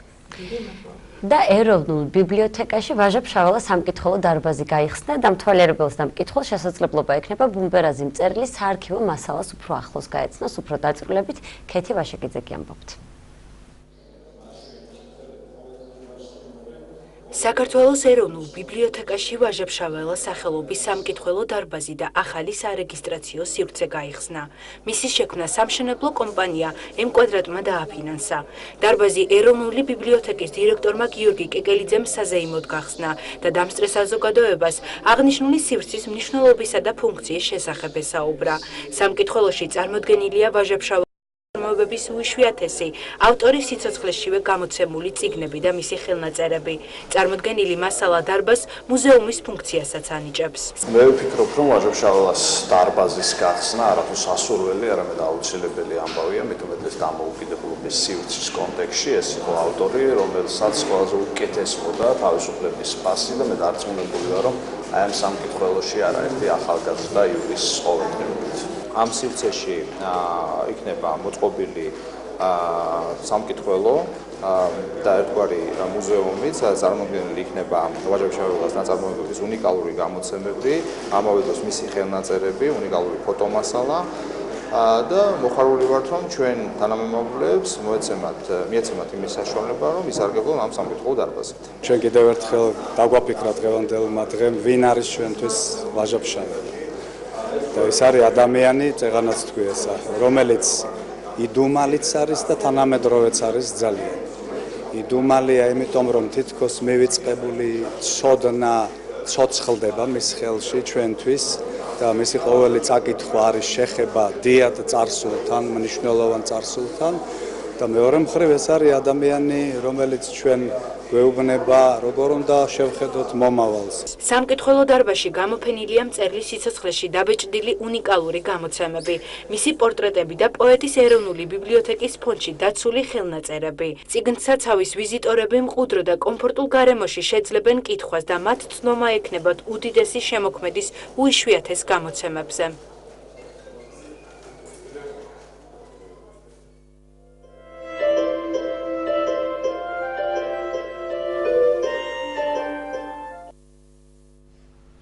დავბრუნდით პირდაპირ ეთერში ჩვენს მომდევნო სტუმართან ერთად შემოგვერდს და მსახიობი ბექა ჯუმუტია, რეგიონული თეატრების ფოთის საერთაშორისო ფესტივალის ორგანიზატორი. დიდი მადლობა სტუდიაში მობრძანებისთვის. გადაცემის დასაწყისში ჩვენ დავაანონსეთ, რომ 21-დან 30 ივლისის ჩათვლით იწყება ეს ფესტივალი. დიახ, მოგესალმებით თქვენს ტელემაყურებელს და მინდა გითხრათ, რომ წელს უკვე მეოთხედ იმართება ქალაქ ფოთში რეგიონული თეატრების საერთაშორისო ფესტივალი, რომელიც 2015 წელს დაფუძნდა და ეხლა არ ვიცი როგორ თქვა, უკვე სახელი შეიცვალა სამინისტრომ და მაშინდელი კულტურის და სპორტის სამინისტროს თანადგომით. და წელს 21 ივლისიდან 30 ივლისის ჩათვლით გაიმართება ისევ ამ ქალაქში და ერთი მინდა აღვნიშნო, რომ წელს აი მოგეხსენებათ ფოთის თეატრის შენობის მდგომარეობა, ავარიულ მდგომარეობაშია ფოთის თეატრის შენობა. და გულისწყევით მინდა აქვე ვთქვა, რომ აი 10 წელი რომ შენობა შენდება და მე იხსნება ესე გრანდიოზობა, ძალიან გულდასაწყვეტია, რომ 3 წელიწადში ისეთ მდგომარეობაში ვარდება, რომ იქ შესვლა შეუძლებელია და ეხლა იმედს გამოვთქვამ, რომ ადგილობრივი ხელისუფლებას მიაქცევს ამ პრობლემას ყურადღებას და მომავალ წელს შეძლებს თეატრი ფუნქციონირებას და ჩვენი ფესტივალიც გააგრძელებს ამ ქალაქში, ასე ვთქვათ, სიცოცხლეს. თუმცა ამან ზოგიერთი მარგებია. კი, რა თქმა უნდა, წელს ფესტივალისთვის. კი, წელს ეს საინტერესოდ დაიგეგმა, ესე ვთქვათ, ჩვენი ფესტივალი და მოხდა, მინდა გითხრათ, შერჩევა. თუ აქამდე ჩვენთან არის 18 რეგიონული თეატრი, სახელმწიფო სტატუსის მქონე 18 რეგიონული თეატრი და ყველა თეატრი იღებდა მონაწილეობას და აი მოგეხსენებათ, ახლა რა რთულია, აი კახა შენ მაინც იცი ეს 3 სპექტაკლი თამაშო ყოველ დღე დაშალვა, აწყო დეკორაცია, ტექნიკურად ძალიან რთულია და ჩვენ ისე ჩავატარეთ ეს სამი ფესტივალი, რომ არ ქონია არანაირი შეფერხება და ეს მინდა ვთქვა, და მადლობა ვუთხრა ფოთის თეატრის ყველა იმ თანამშრომელს, ყველა იმ პერსონალს, ვინც გვერდში გვედგა და აი ამ პრობლემას აგვარებდა, ისე უხმოდ, რომ არანაირი პრობლემა არ შექმნია ფესტივალს. და აი წელს ახლა უკვე მოხდა შერჩევა სპექტაკლების იმ სივრცეებიდან გამომდინარე, რა სივრცეებიც გვაქვს ჩვენ. ეს არის ყველა გარე სივრცე, პარკი, სკვერი, სანაპირო, მიტოვებული შენობა, ძველი სასწავლებელი, სადაც კი შეიძლება, იმიტომ რომ სახეცვლილი ფესტივალი იქნება. კი, ჩვენი დევიზია წელს ეს ვთქვა თეატრი ყველგან. და ალბათ იმედი მაქვს რომ საინტერესო ჩაივლის და ბევრი ცხოველ სტუმარს ელოდებით სხვადასხვა ქვეყნებიდან. კი, რა თქმა უნდა, 4 წლის მანძილზე ძალიან ბევრი სტუმარი ყავდა, სადღაც რომ დავთვალეთ 1200-მდე სტუმარი იყო ამ 3 წლის მანძილზე ფესტივალზე და ეხლაც ველოდებით მაგალითად ინგლისიდან ველოდებით თეატრალურ დასს, პოლონეთიდან, ირანიდან, უკრაინიდან და ფესტივალი გაიხსნება სწორედ ინგლისიდან ჩამოდის ძალიან კარგი ქალბატონი, მსახიობი, რომელიც ითამაშებს მედეას და სიმბოლურიც არის. მონოსპექტაკლი საკმაოდ საინტერესო ადგილას იქნება ეს წარმოდგენა გათამაშებული, სანაპიროზე არის მიტოვებული შენობა, რომელიც იყო ადრე საჩრდილობელი. და აქ გაიმართება ეს წარმოდგენა და სპექტაკლსაც ესე ქვია მედეა გაძევებული. ანუ არის ის რომ მედეა რომელიც გააძევეს და დგას იასონის სასახლესთან და აი მის განცდებს გადმოსცემს ერთი ქალბატონი. ცოტა ხანი არგონატოვის პერიოდში დაგაბრუნდა. დასწრება როგორია? ბექა, მე რადგანაც ვიცი თბილისიდან ჩადის ხოლმე ბევრი, აკუშთმენია ყოველ შემთხვევაში ტენა ფესტივალების დროს, საერთოდ როგორ რამდენად კმაყოფილი ხარ დასწრებით? სხვა შორის მინდა გითხრათ რომ ძალიან კმაყოფილები ვარ დასწრებით, იმიტომ რომ სწორედ ამიტომ ხო ეს მინდა კიდევ გითხრათ რომ სწორედ ამიტომ შეირჩა ეს ქალაქი, ხა მოგეხსენებათ რომ დიდი ქალაქები თბილისი, ბათუმი, ქუთაისი განებივრებულია ეს კულტურული და სხვადასხვა აქტივობებით და ესეთი პატარა ქალაქები არ არიან ეს განებივრებულები ესეთი აქტივობებით და მინდა გითხრათ რომ ფოთი არის ერთ-ერთი ქალაქი საქართველოში რომელიც არის ევროპული გეგმარებით ანუ ნიკო ნიკოლაძის ესე ვთქვათ აშენებული ქალაქი და ძალიან დიდი პოტენციალი აქვს განვითარების და სწორედ ქალბატონმა ნინელი ჭანკვეტაძე ვინც არის ამ ფონდის დამფუძნებელი და სამხატვრო ხელმძღვანელი ამ ფესტივალის სწორედ ამიტომ შეარჩია ეს ქალაქი რომ ანუ ესე ვთქვათ ქალაქი გამოცოცხლებულიყო და ცოტა ხო აქტიურად ჩართულიყო ალბათ კოღოებიც ესწრებიან სპექტაკლებს ხო მინდა გითხრათ რომ არ გვაწუხებს ხო მაგრამ არ გვაწუხებს მინდა გითხრათ ეს პრობლემა რაღაცა გადაჭრილია მე მგონი ეს პრობლემა გადაჭრეს უკვე და ასე რომ არ გვაწუხებს ეს პრობლემა დასწრება რაც შეეხება მაყურებელს ძალიან კარგი აი წლიდან წლამდე ვაკვირდებით რომ იზრდება მაყურებელთა რაოდენობა და ინტერესი იზრდება ამ თეატრალური ხელოვნების მიმართ ხო კიდევ მინდა აღვნიშნო ის რომ ჩვენი ფესტივალი იცით ახლა ფესტივალები არის ესე ხოლმე ახლა ნახეთ სპექტაკლი დავიშალეთ ჩვენი ფესტივალი არ არის ესე და ის ძალიან მახარებს რომ არა მხოლოდ სპექტაკლების და წარმოდგენების ჩვენება ძალიან დატვირთულია მასტერკლასებითაც. ხა წელს მაგალითად ჩამოყვავს პოლონეთიდან ქალბატონი ევა გლოვაცკა-ფიერეკი, რომელიც არის მეტყველების პედაგოგი და პოზნანის უნივერსიტეტის ლექტორი, რომელიც ხმის ტექნიკაზე მუშაობს, რომელიც ჩაატარებს ჩვენს ახალგაზრდა მსახიობებთან მასტერკლასს სასცენო მეტყველებასთან და ვოკალის განხრით, ესე ვთქვათ. ასევე ჩამოყვავს ამერიკიდან სიმონა გიურგია და ადრიან გიურგია, რომელიც არის კოლგეიტის უნივერსიტეტის თეატრალური განყოფილების ხელმძღვანელები არიან სამსახიობო ოსტატობის და რეჟისურის კუთხით, ესენიც ასევე ჩაატარებენ მასტერკლასს და თემა აქვს აღებული ჩეხოვის თოლია. კიდევ ჩამოდის გიწის პადეგიმასი არის ასეთი რეჟისორი ცნობილი და მსახიობი ვილნიუსიდან, რომელიც მუშაობს მიხეილ ჩეხოვის ასე ვთქვათ მეთოდით და ამასთან დაკავშირებითაც ეს ჩაატარებს მასტერკლასს, ასე რომ ძალიან დატვირთულია. საინტერესო ეს მასტერკლასები ზოგადად მხოლოდ ფოთის თეატრისთვის იქნება თუ ყველა მსახიობისთვის ისაც სურვილი ექნება? მხოლოდ ფოთის თეატრისთვის არა, ეს არის ახალგაზრდა მსახიობებისთვის რეგიონებში ძალიან ბევრი. რა თქმა უნდა.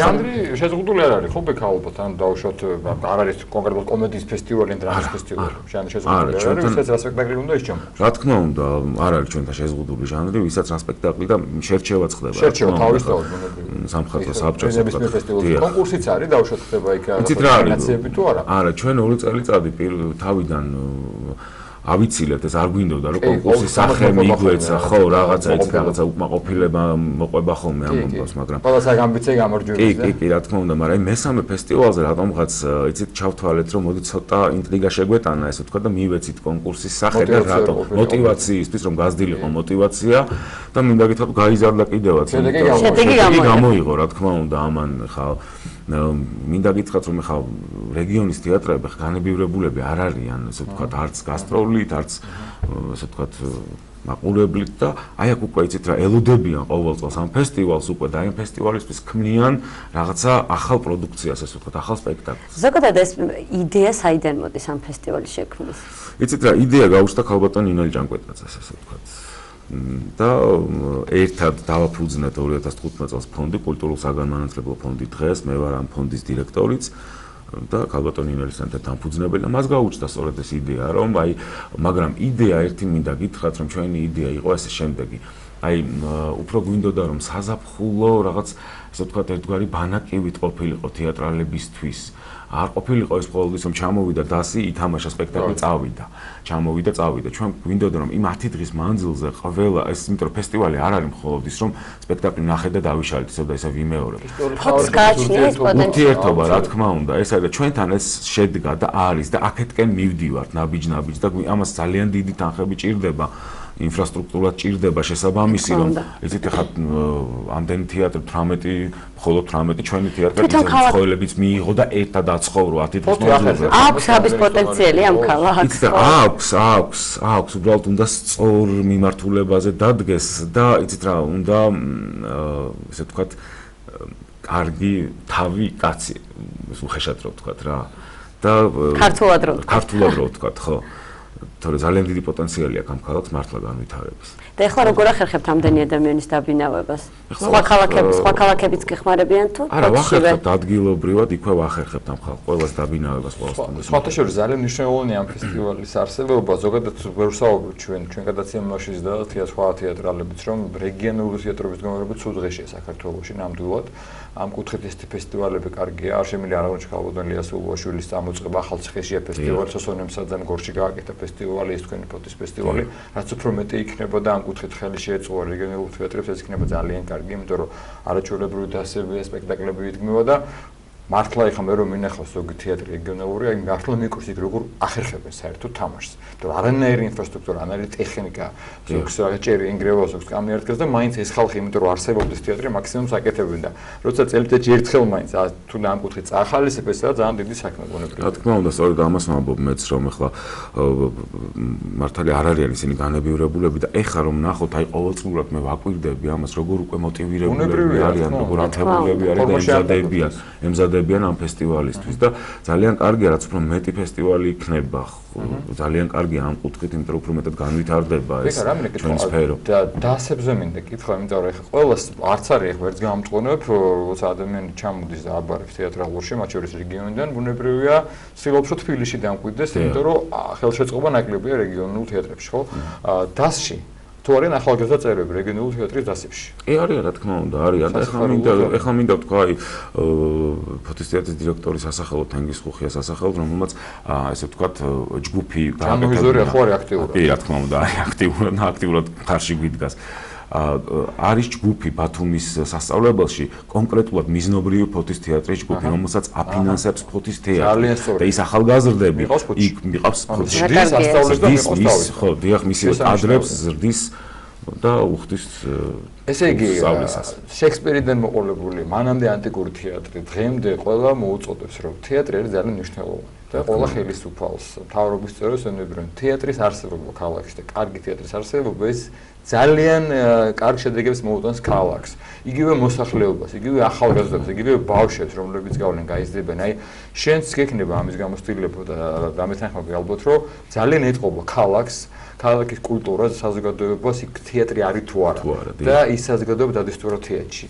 და აი რაღაცა უფრო მეტი ყურადღება რომ მიაქციონ არგილობა ესე რეგიონულურმა ასე თქვა მთავრობის წევრებს. მუდმივად ღიაცის ქვეშ ვერ ჩატარდება ეს იქნება ძალიან კარგი, ძალიან კარგი. მე ჯერად არწმუნებული ვარ იმაში, რომ აი ხა ბოლო პერიოდში რაღაც ცუდი მოვლენები განვითარდა, არ მინდა დავასახელო ყველაფერი მოხდა და ვსაუბრობდით რომ სოფლებში, ქალაქებში რო იყოს პატარა დასები, იგივე კინოჩვენებები, კულტურული სანახაობები, დარწმუნებული რომ ახალგაზრდობა სხვანაირად გაიზრდება. უფრო მეც გაიგე, მოძალადი არ იქნება. რაღაცა ეს ხო პირდაპირ მის აზროვნებაზე მოქმედებს, ხო? ამიტომ არ ვიცი, მე ვფიქრობ რომ ამაზე ძალიან ბევრია სასაუბრო და რაღაცნაირად მივახციოთ ამას, რომ მე შეიძლება იქ არ იყოს მილიონები და მილიარდები, მაგრამ ცირედითაც შეიძლება გაკეთდეს. რა თქმა უნდა, გეთანხმები, კახა, აბსოლუტურად გეთანხმები და მინდა ერთი გითხრა აქვე, აი, სწორად აღნიშნე ეს პატარ-პატარა თეატრები. სწორედ ბავშვის ესე ვთქვათ ფსიქიკა ყალიბდება, ანუ ხო ბავშვობიდან ყალიბდება და აძლევდა რას? აი თოჯინების თეატრი. მე როგორც მაყურებელთა თეატრი და ის იზრდებოდა. არ იყო აუცილებელი ყველა ხა მსახიობი არც გამოდიოდა. ხო, მაგრამ კარგი მაყურებელი უკვე მოაზროვნე პიროვნება ყალიბდებოდა. ჩვენ ბავშვობაში ვასავალდებულიც იყო სკოლა, რომ ყველა ძალიან კარგიც იყო ეს რა თქმა უნდა, იმიტომ რომ შენი გემოვნება ყალიბდებოდა. აზროვნება, ინტელექტი, დიახ, და აი ჩვენმა ფონდმა მინდა გითხრათ ერთი აქვე აღნიშნო პატარა ფაქტი, რომ ჩვენ კიდე მეორე ფესტივალი გვაქვს მარტვილში, კამერული მუსიკის საერთაშორისო ფესტივალი გვაქვს ალხინოს სასახლდადიანების ეზოში. დიახ, ძალიან კარგი ფესტივალია და ფეხდაფეხ მოყვება ესე ვთქვათ ფოთის ფესტივალს და აი მინდა აღნიშნო, რომ მარტვილში იყო კულტურის სახლი, რომელიც იყო გამოკეტილი. არაფერი თითქმის არ ფუნქციონირებდა და რომ ჩავედით ამ ქალაქში ესე ვთქვათ, ქალბატონ ინელის ინიციატივა იყო, რომ მოდი აქ გავაკეთოთ ბავშვთა თეატრი. და ჩამოვაყალიბეთ კიდევაც. და ერთი სპექტაკლი დაიდგა კიდევაც თბილისთან შედგა, რა თქმა უნდა, ეს იყო 3 წლის უკან რეჟისორი მამუკა ტყემალაძე წავიყვანეთ მარტვილში და დადგა ლაშა თაბუკაშვილის დარაბოც მიღმა გაზაფხულია. ეს უფროს კლასელებთან, მე-11 კლასის მოსწავლეებთან. მივიღეთ ფანტასტიკური შედეგი. ისეთი ინტერესი იყო და ისეთი ჩართულები იყვნენ ახალგაზრდები და მოწყურებულები იყვნენ ამას ყველაფერს. მე აქ არის კიდე თბილისში ბავშვთა თეატრალური ფესტივალი, იქაც მიიღეს მთავარი გრან-პრი აიღეს ამ ბავშვებმა. და შედეგი არა მსახიობებმა, არანაირი გამოცდილებით. აი შედეგი ხო. ძალიან დიდი მადლობა წარმატებას გისურვებთ ამ ფესტივალზე, რომელიც სულამდენიმე დღეში დაიწყება. იმედი მაქვს, რომ ისევე წარმატებული იქნება. თავისთავად მეოთხე დრო ტარდება, იმას ნიშნავს, რომ გაამართლა ფესტივალმა და არსებობა მნიშვნელოვანია და 24 და 54 ჩაკეტარებულად. დიდი მადლობა თქვენ. გისურვებთ. და გაგუშუქებინოს. კი ბატონო, მე და შენ რამდენად 54-ის მოწევით არ ვიცი, მაგრამ განთიადი იქნება და გააშუქებს. იმედია, წაყვალო მონაწილეს უსურვებ წარმატებას, როგორც ჩვენს ქვეყნიდან, ისე უცხოელებს და თქვენ ამ ფონდს და ამ ფესტივალს უსურვებ, რა თქმა უნდა, დიდ გამარჯვებებს. შეგახსენებთ, რომ ჩვენი სტუმარი გახლავთ ბექა ჯომუტია, მსახიობი და რეგიონული თეატრების ფოთის საერთაშორისო ფესტივალის ორგანიზატორი. და მცირე ჩანახატის შემდეგ მომდევნო სტუმრის დაგიბრუნდებით დაგველოდეთ.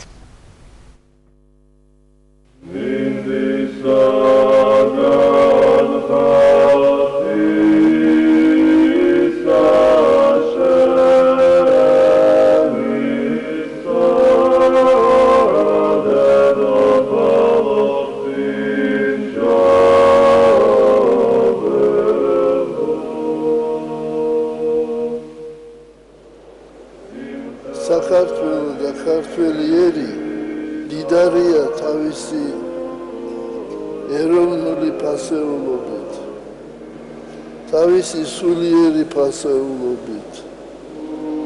ყოველი მონასტერი იყო არა მარტო მოღვაწეობის ადგილი, არამედ იყო მეცნიერების ცენტრი. იწერებოდა ორიგინალური ნაშრომები. პედრიწონის მონასტერში, სატრაპეზოში იყვნენ მოხატული ანტიკური ფილოსოფოსები. დავით აღმაშენებელმა როცა გახსნა გელათის აკადემია, თქვა, რომ ეს უნდა იყოს ახალი ათენი თავისი მეცნიერებით და მეორე იერუსალიმი თავისი სულიერებით.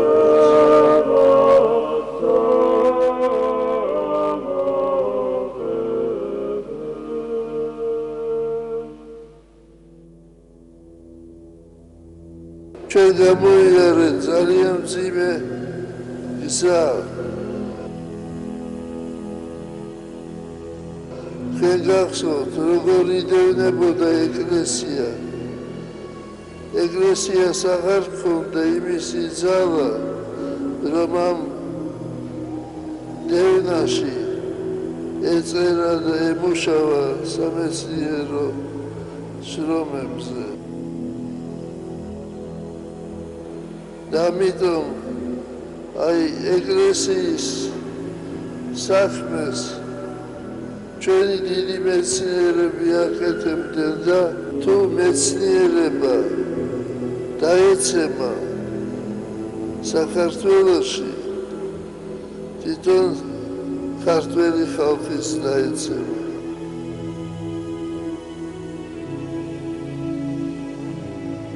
მეცნიერება და ტექნიკა აკეთებს უზარმაზარ ნაბიჯებს წინ.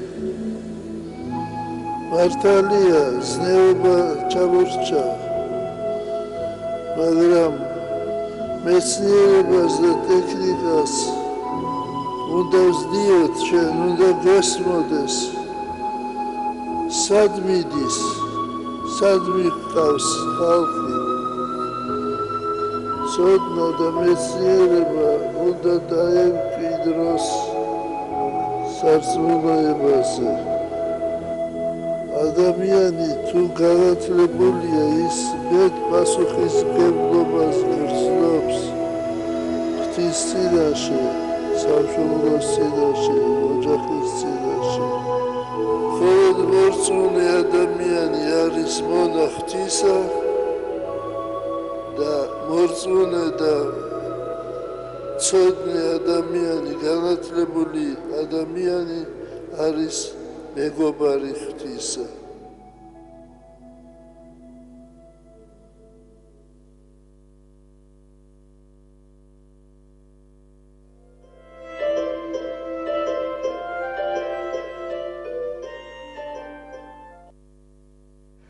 მადლობა ჩვენი გადაცემა და დღევანდელი გადაცემის ბოლოს სტუმარი შემოგვიერთდა ფოტოხელოვანი გოგო ჩანადირი დილომშვიდობისა გოგა. მადლობა.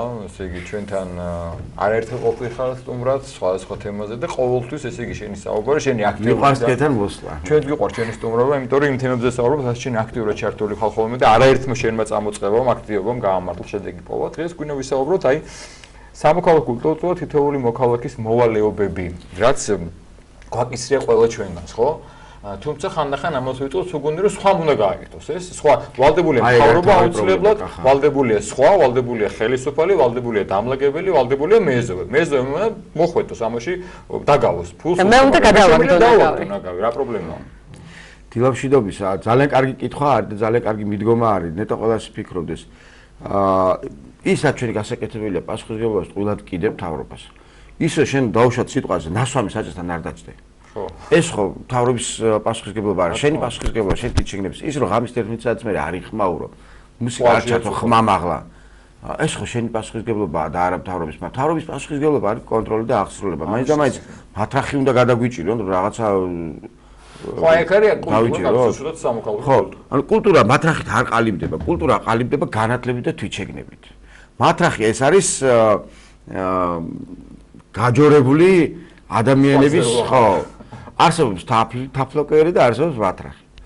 ავირჩიოთ თაფლოკერი რა. ატყვილი გზა ავირჩიოთ. იაპონიის ნაკრებმა, ანუ ეხა როცა დაალაგეს ვისო. სოფლეთ ზედიზედ მეორე სოფლეთ ჩემპიონატ მარტო. ეს რაზე მეტყველებს, ეს ხო იმაზე დავუშვათ, იმას დაალაგებდნენ ვალდებული არ იყვნენ, მაგრამ ამ ხალხს ესე წარმოუდგენიათ, რომ მე რო ეს მათი პირადი მე რო აურიე, მე უნდა დავალაგო. ანუ ესე ცხოვრობენ, აი ეს არის შინაგანი კულტურა. გოგო რამინე კითხო იცი, აი ეს როგორ გამოიმუშავება ეს ისწავლება, ხა ჩვენ მართლა რაღაც ესეთი პერიოდი გქონდა თუნდაც ახლო წარსულში ომი არეულობა, რომ შეიძლება არ იყო ესე ფუფუნება როგორც იაპონია საქართველოს, რომ დაუშვათ ამდენი ხინის და ამის ფიქრის რო ქონდა. და ნელ-ნელა ვიწყებდა ამაზე არის საუბარი და უბრალოდ გამოსწორდა. ეს ისწავლება თუ ეს გაქვს ან არ გაქვს. რა თქმა უნდა ოჯახიდანაც მოდის. თქვათ იქიდან რომ სახში იმას ვგარით. ზუსტად თქვათ იქიდან რომ ომი არათავისუფლებს პასუხისმგებლობას შინაგანი კულტურის პასუხისმგებლობისგან ადამიანს. ესეც ისე ვისწავლე შიგნიან გაზრდა. მე შემიძლია ასე მაგალითი მოგიყვანთ გერმანიის მაგალითი რა. ორი მსოფლიო ომი გადაიტანა, თვითონ იყო წამოწყები მართალია, მაგრამ ხო, ნუ საზოგადოებრივი ორივე იყო ორივეში დამარცხდა. უმძიმესი ომი იყო გერმანიის, განსაკუთრებით მეორე მსოფლიო ომი გერმანიის ყველანაირი თვალსაზრისით, მაგრამ გერმანია გახდა სწორედ კულტურით, შინაგანი კულტურით, სამოქალაქო კულტურით ძლიერი სახელმწიფო. მაგალითად 90-იანებში 11 ბლოკს თუ მე-9 ბლოკს გრანტები და ისინი ფული უგზავნეს. მე-9 ბლოკს, ხო, გარდამაშვიდე. არა თუ ბლოკი გამოსწორდა, დერიც არ ქონია. და გერმანიას ფული გაუგზავნეს, კი ბატონო, მიიღო ის მეორე მსოფლიო ომის მერე, მაგრამ ის ფულიც კულტურულად ახარჯა. ამაში ესე. არ მოპარეს საკუთარ სახელმწიფოს. ის რომ 90-იანებში ჩვენ საკუთარ ქვეყანას მოპარეთ წყლის მილებით და სადენებით და თურქეთში ჯართად ჩავაბარეთ. აი აქ წავაგეთ ომი. და არა იქ როდესაც თოფი ვერ გავისროლეთ, იმიტომ რომ მაშინ რესურსი არ ქონდა. გოგა, აი ახლა ჩვენ ომი იგება აი აქ. თავისთავად, ჩემდა სასიხარულოს შენ და დარწმუნებული და ბევრი ადამიანის სასიხარულოც მივიღეთ კანონიოთ ამბობის მოწევა იგზავნება შენობაში, საზოგადოებრივი თავშეყრის ადგილებში. თუმცა მაინც მე ვხედავ და ალბათ ბევრია ჯერ კიდევ რომ მაინც ეწევა, იმიტომ რომ ამ მოხდა ხა ვერ დამენახავენ და არ დავჯერმდები და რა პრობლემაა. აი ეს რა მითხოვაა და აქაც აი მივედით თუ არა იქამდე რომ ცოტა ზედამხედველობა უნდა გაუწიოს სახელმწიფომ რომ რახან ვერ ხდება თაფლობელი, ცოტა იქნება მარტო მოუჭიროთ. გაჯორებულებისთვის მათრახია ზუსტად გამოგონილი, მაგრამ მე მჯერა რომ ჩვენ ქვეყანაში არიან ადამიანები, რომლებსაც შეუძლიათ მიხვდნენ, გაიაზრონ კულტურის მნიშვნელობა. ერთ რამე დავფიქრდით რა, როცა ჩვენ სახლს ვაშენებთ, იქ საკმარისი აგურები არასწორად ჩავდოთ არაპროპორციულად, რომ პირველი თუნდაც დაბალბილბალიანი მიწას დაინგრევა. იმიტომ რომ ჩვენ არასწორად ჩავდეთ აგურები. ამ სახელმწიფო საშენება თუ გვინდა ჩვენ უნდა გავიაზროთ, რომ აგურები სწორად უნდა დავალაგოთ. და იმ კანონების აღსრულება არის სწორად აგურების სწორად დავალაგება. რა თუნდა ამას აგიგზალეს არ შეიძლება დახურული სივრცეში მოწევა სიგარეტის. სხვა საკითხია სწორია თუ არა. მოდით ამას არ ვეხებ. აიგრძალა. და ვიდრე აკრძალულია, მაშინ დავემორჩილოთ ამ კანონზე. თუ არ მოგწონს ამის საკონსტიტუციო სასამართლო არსებობს, მივმართოთ და უთხრათ, რომ აი არ მოგწონს ეს კანონი და მიგვაჩნია, რომ ანტიკონსტიტუციურია და შევცვალოთ. მაგრამ მანამდე რა აკრძალულია, რატო აკეთებ ამას? სხვათა შორის მაინც უმრავლესობა იცავს ამ კანონს, მიუხედავად რომ გარეთ გამოდიან, ეწევიან და ასევე ნახეთ თუ ხედავთ რომ კანონი ირღვევა და ჩვენ ამაზე არ რეაგირებთ, ამ კანონის დარღვევაში ჩვენც პასუხისმგებლობა გვაქვს. ჩვენ გვაქვს პასუხისმგებლობა დავრეკოთ შესაბამის ორგანოებში და უთხრათ რომ აქ ირღვევა ეს კანონი. იქნება ერთმანეთის ასე ვთქვათ მხარდაჭერით გავაძლიეროთ ეს სახელმწიფო რომ აგურები სწორად ელაგოს. ჩვენი სახელმწიფოა ეს. ნახეთ ერთ რაღაცას გეტყვით. არსებობს ოჯახი და არსებობს სახლი. სხვადასხვა ცნება ოჯახი და სახლი. სახლი ეს არის 4 კედელი, ოჯახი არის სოციუმი, რომელიც ამ 4 კედელში ცხოვრობს. ოჯახი შეიძლება იყოს ეზოშიც. ხო. ახლა ავიღოთ ეს ჩვენ გვაქვს ქვეყანა, რომელსაც ქვია საქართველო და მართავს ქვეყანას სახელმწიფო, ანუ ტერიტორიას მართავს ამ 4 კედელს მართავს სახელმწიფო, ოჯახი. ეს სახელმწიფო ვინ არის? ჩვენ ვართ. რა თქმა უნდა. ინსტიტუტები და ის ადამიანები, რომლებიც ამ ინსტიტუტებში პრემიერ-მინისტრია, ზუსტად. ამიტომ თუ ჩვენ ოჯახის სახლს მართავთ, ანუ მართვა რას გულისხმობს, რომ მაცივარი სუფთად გვაქვს, ტელევიზორის ეკრანს წმენ, ჭურჭელს ვრეცხავთ და ასე შემდეგ. და მინდა რომ ჩაიმსხვრევა, მინიმუმ ვაკეთებთ. თუნდაც ჩვენი შვილმა რომ ნაგავი დააგდოს, დედა იღებს, მამა იღებს, წესასწრაფი მეთოდაც მიჭირავს ხოლმე. იგივე რატო არ შეგვიძლია ამ სახელმწიფომ, რომელიც ჩვენაც ქვეყანაში გავაკეთოთ? რა თქმა უნდა. ეს არის უნდა გავიაზროთ, ეს სახელმწიფო არის ჩვენი ქვეყანა. ჩვენი ოჯახი, ჩვენი ხო და ამიტომ ეს ჩვენი სახლია, ეს ქვეყანა უნდა მართოთ რა. და თუ სახლში რაღაცა შავდება, იცოდი რომ ქვეყანაში შავდება. თუ ქვეყანას აძლიერებ, იცოდი რომ შენ სახლს აძლიერებ. აი ასე უნდა მივუდგეთ და თუ ამას გავიაზრებთ ჩვენ, მაშინ უკეთესი სახლი გვექნება. სახლი, რომელსაც ქვია ქვეყანა საქართველოს. მაპატიეთ, საღირძულებით ქვეყნები არ შენდება. არც არასდროს აშენდება და არც აშენდება არასდროს. საინტერესოა რაიმე პროპაგანდა თუ არსებობს, მაგალითად თავიდანვე თუ არის სწავლა ბავშვმა რომ ქუჩაში გადაგდება არ შეიძლება სირცხვილია და ცუდია, ამას 60 და 70 წლის ასაკში ალბათ ვეღარ შევცვლით. მე მაინც უფრო პესიმისტურად ვარ განწყობილი უფროსი ასაკის მიმართ, იმიტომ რომ მგონია რომ მათ არაფერი აღარ შეცვლით აწი, მაგრამ ხომ შეიძლება შევცვალოთ კი არა და თავიდან აღგზავნოთ ის თაობა, რომელიც რაღაცას უკეთესად გააკეთებს. ადამიანის დაგდებული ნაგავი მე არ მინახავს ქუჩაში. ჩემთვის არის საუკეთესო მაგალითი, მოსეს მაგალითი, როდესაც ეგვიპტიდან ებრაელები გამოიყვანა და 40 წელი წმინდა ერი. რომ მათი მენტალიტეტი, მათი აზროვნება გადაერთო, გადაემისამართებინა ებრაულისკენ. ახალი სახელმწიფოსკენ, ახმული მიწისკენ, კი ბატონო. ახმული მიწისკენ და თავისუფალი ადამიანისკენ და არა მონონიმისკენ. ამიტომ ჩვენი სამიზნე ჯგუფები აუცილებლად უნდა იყოს ბავშვები. აუცილებლად. თუმცა მე იმაზრის ვარ, რომ რაღაცები ასაკშიც ისწავლება. სწავლას იბერემდეო. ჩვენ შეგვიძლია ვთქვათ, თუ არ ისწავლება, ამის მათრახი მოიგონა სახელმწიფო, ხო, ჯარიმის სახით მაგალითად. მე არ წინამდე გეორს საერთოდ რეპრესიული მეთოდები. ჩემთვის საგანმანათლებლო მეთოდები უფრო ეფექტურია. მათ შორის შემოქმედებითი განათლება. ვთქვათ, იგივე ზებრახაძის მოხატვა, ხო? არ არის აუცილებელი ამის პროპაგანდა და ესე იგი მე მგონი ძალიან გაამართლა. კი, ნელ-ნელა ადრე საერთოდ უფრო საშინელება იყო ამ ზებრახაძის. ნელ-ნელა უკეთესება არის, ხედავ ამას და ძალიან მიხარია. თუმცა დამაკმაყოფილებელი ჯერ კიდევ არ არის ხათი. ისე როგორც სხვა ბევრი რამ. კი, ამიტომ მე დავდივარ ბავშვებთან ბაღებში, სკოლებში, უამრავი სკოლა მიწევს და არასდროს არ ვიზარებ. აი ვცდილობ რომ ყველაფერი გადავდო, მივიდე სკოლაში და ბავშვებს უთხრა რომ ეს თქვენი სახლია. აი ამ სახლის დასალაგებლად არც ჩრდილოეთიდან და არც დასავლეთიდან არავინ არ ჩამოვა. არც აღმოსავლეთიდან და არც სამხრეთიდან. ამ სახლის დასალაგებლად შეიძლება მეზობელი ერთხელ მოვიდეს და ორჯერ და დაგეხმაროს. ყოველდღე მეზობელი არ დაგილაგებს სახს. ჩვენ უნდა დავალაგოთ ეს სახლი. ამიტომ ბავშვებს ამას ვეუბნები რომ თუ დაინახე რომ გადიხარ და ნაგავი გაგაქვს სახლიდან და სადარბაზოში თქვათ ქაღალდი დაინახე ბოთლი გააყოლე. რა თქმა უნდა. მე რომ შეიძლება ქუჩაში ვიღაც დაგდებული ნაგავი აიღო აიღე და ჩააგდე, იმიტომ რომ ვიღაცა მაინც დაგინახავს, თქვათ მანქანიდან ჩამოსული და შეიძლება თქვას რომ ეს გადარეულია, მაგრამ მე ეს დაიწყებს ფიქრს. ვა, თურმე რა კარგი ადამიანი ყოფილა, სხვის დაგდებული ნაგავი აიღო. და თუ დაინახე რომ დააგდე და იქვე ეს ადამიანი. ერთხელ უთხარი, ხო იცი? გაგიხარშენიც ჩემი დამოკიდებულება ქართული ენის მიმართ და ჰერმოვით მე ძალიან თურქულავს ხოლმე რომ ნაგავი მანქანიდან რო ისვრა ხოლმე. ერთხელ ბაჭულმა დააგდო ის რა ქვია, სიგარეტის ყოლოფი და ჰერმოვით მე და კაცსა დაგივარდა მეთქი და მიიხედა დაინახა. სპასიბა ბრატ, გადავაგდევა. აქ შეგისწორა ხო არ დავაგდე, გადავაგდე. გადავაგდე თან სპასიბა ბრატ, რომ მითხრა. გოგა, კიდე ერთი რაღაც მინდა გითხრა, აი ჩვენ ძალიან გვიხარია და ბევრს საუბრობთ ჩვენ რომ ტურისტული ნაკადი ზრდა შეენიშნება ჩვენ ქვეყანაში და პოტენციალი დიდი აქვს საქართველოს. ძალიან.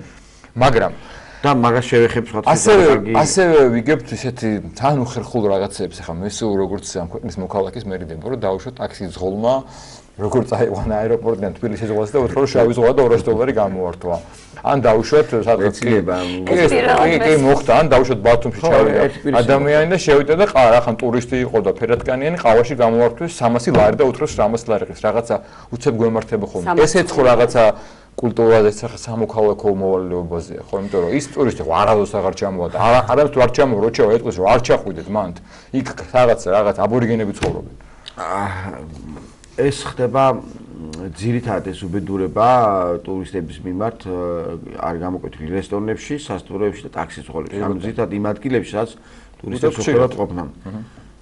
ბუდიში და ატყავებს ყველა ამ ტურისტს და შედეგად ვიღებთ იმას, რომ ნელ-ნელა მცირდება იგი არაბული ქვეყნები და ტურისტების ნაკადი. ეს ნიშნავს, რომ როგორც თავშოთ აი ანაკლიაში რომ დაემართათ, რომ ხინკალს 2 ლარი და 5 ლარი და უკვე მეორე წელს უკვე აღარავინ აღარ ჩავიდა.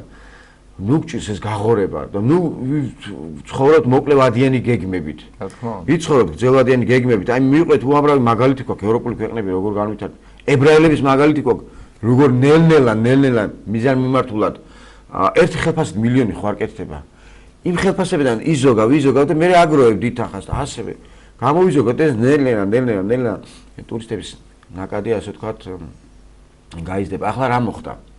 ერთ-ერთმა არაბმა ქალმა მესვეტემ, რომელიც თბილისის აეროპორტში შემოვიდა, არ შემოუშვეს. ცოტა ხნის წინანდელი ამბავია.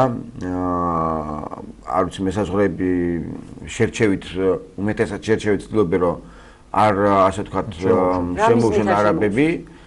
იმიტომ რომ საქართველოში არის მაღალი ფონი არაბების მიმართ და ირანელების მიმართ უარყოფითი ფონია მაღალი და შერჩევით ცდილობენ რომ ასე ვთქვათ გამოიწვიონ უკმაყოფილება ამ არაბულ ტურისტებში და ნელ-ნელა შეამცირონ ნაკადი. და იმიტომ რომ როცა გაავრცელებ რო ვთქვათ ერთი ადამიანი, ორი ადამიანი, სამი ადამიანი იტყვის რომ არ გვიშვებენ საქართველოს საზღვარზე, როგორია შენ ბილეთს ყიდულობ და არ დროს არ შეგიშვან, ხო? არ დროს საბუთები წესრიგში გაქვს. და ერთ-ერთმა ქალმა დაწერა ეს ამბავი, როგორ არ შეუშვეს. თურმე ამას ყოლია დაახლოებით 8-9 მილიონ ადამიანამდე მიმდევარი Facebook-ზე. ძალიან ცუდად დაუგად მოიხსენია საქართველოს და დღეს უკვე არაბული ქვეყნები და ყატარიდან, დუბაიდან თვითმფრინავები და სადაც სავსე იყო 160 კაცი დადიოდა და 150-200 კაცამდე, დღეს უკვე 20-30 კაცი არის ამ თვითმფრინავში ძალიან ცოტა, დღესაც უშვებენ. მივიღეთ შედეგად რა ამ დროს ჩვენი ეკონომიკა უნდა განვითარდეს, ასე ვთქვათ, ერთ-ერთი ფაქტორია ტურიზმი. და შენ რეალურად ხალხს ართმევ ფულს, აი ესეთი პოლიტიკით. კი ბატონო, სახელმწიფომ აწარმოოს სხვა პოლიტიკა, რომ თქვათ არ მოხდეს მიწების უკანონო შეძენა, გასხვისება, ქონების გასხვისება უკანონო მოქალაქეობის ჩუქება. მაგრამ მეორე მხრივ ვერ ქვეყანაში არის ასეთი რამ, რომ ვინებს ყიდულობენ სხვადასხვა ქვეყნის მოქალაქეები, ქართველებიც ყიდულობენ უცხოეთში ვინებს. მე პირადად ჩემს ერთ ნაცნობს ლონდონში ვინ აქვს ნაყიდი, მეორე ნაცნობს გერმანიაში. ანუ ესეთი პრაქტიკაში ეს არის უბრალოდ აწარმოებს სხვა პოლიტიკა, მაგრამ არა ისეთი უხეში, რომ ადამიანებს საქართველოს სუდი რამ ათქმევინო და მეორეც ამ ტაქსების კონტროლი არის განსაკუთრებულად, ასე ვთქვათ, ეს თვითშეგნება არის ძალიან დაბალი და რეალურად ღარიბი ადამიანის ფსიქოლოგია, რომ უცბად მიიტაცოს ყველაფერი. და მოკლევადიან გეგმაზე იფიქროს. დაახლოებით როგორ რაღაცა შეეცო პურს დაანახებ და ერთიანად ჩაიყრის, იმას კი არ იფიქრებს, რომ ის პური გაანაწილოს ერთ დღეზე.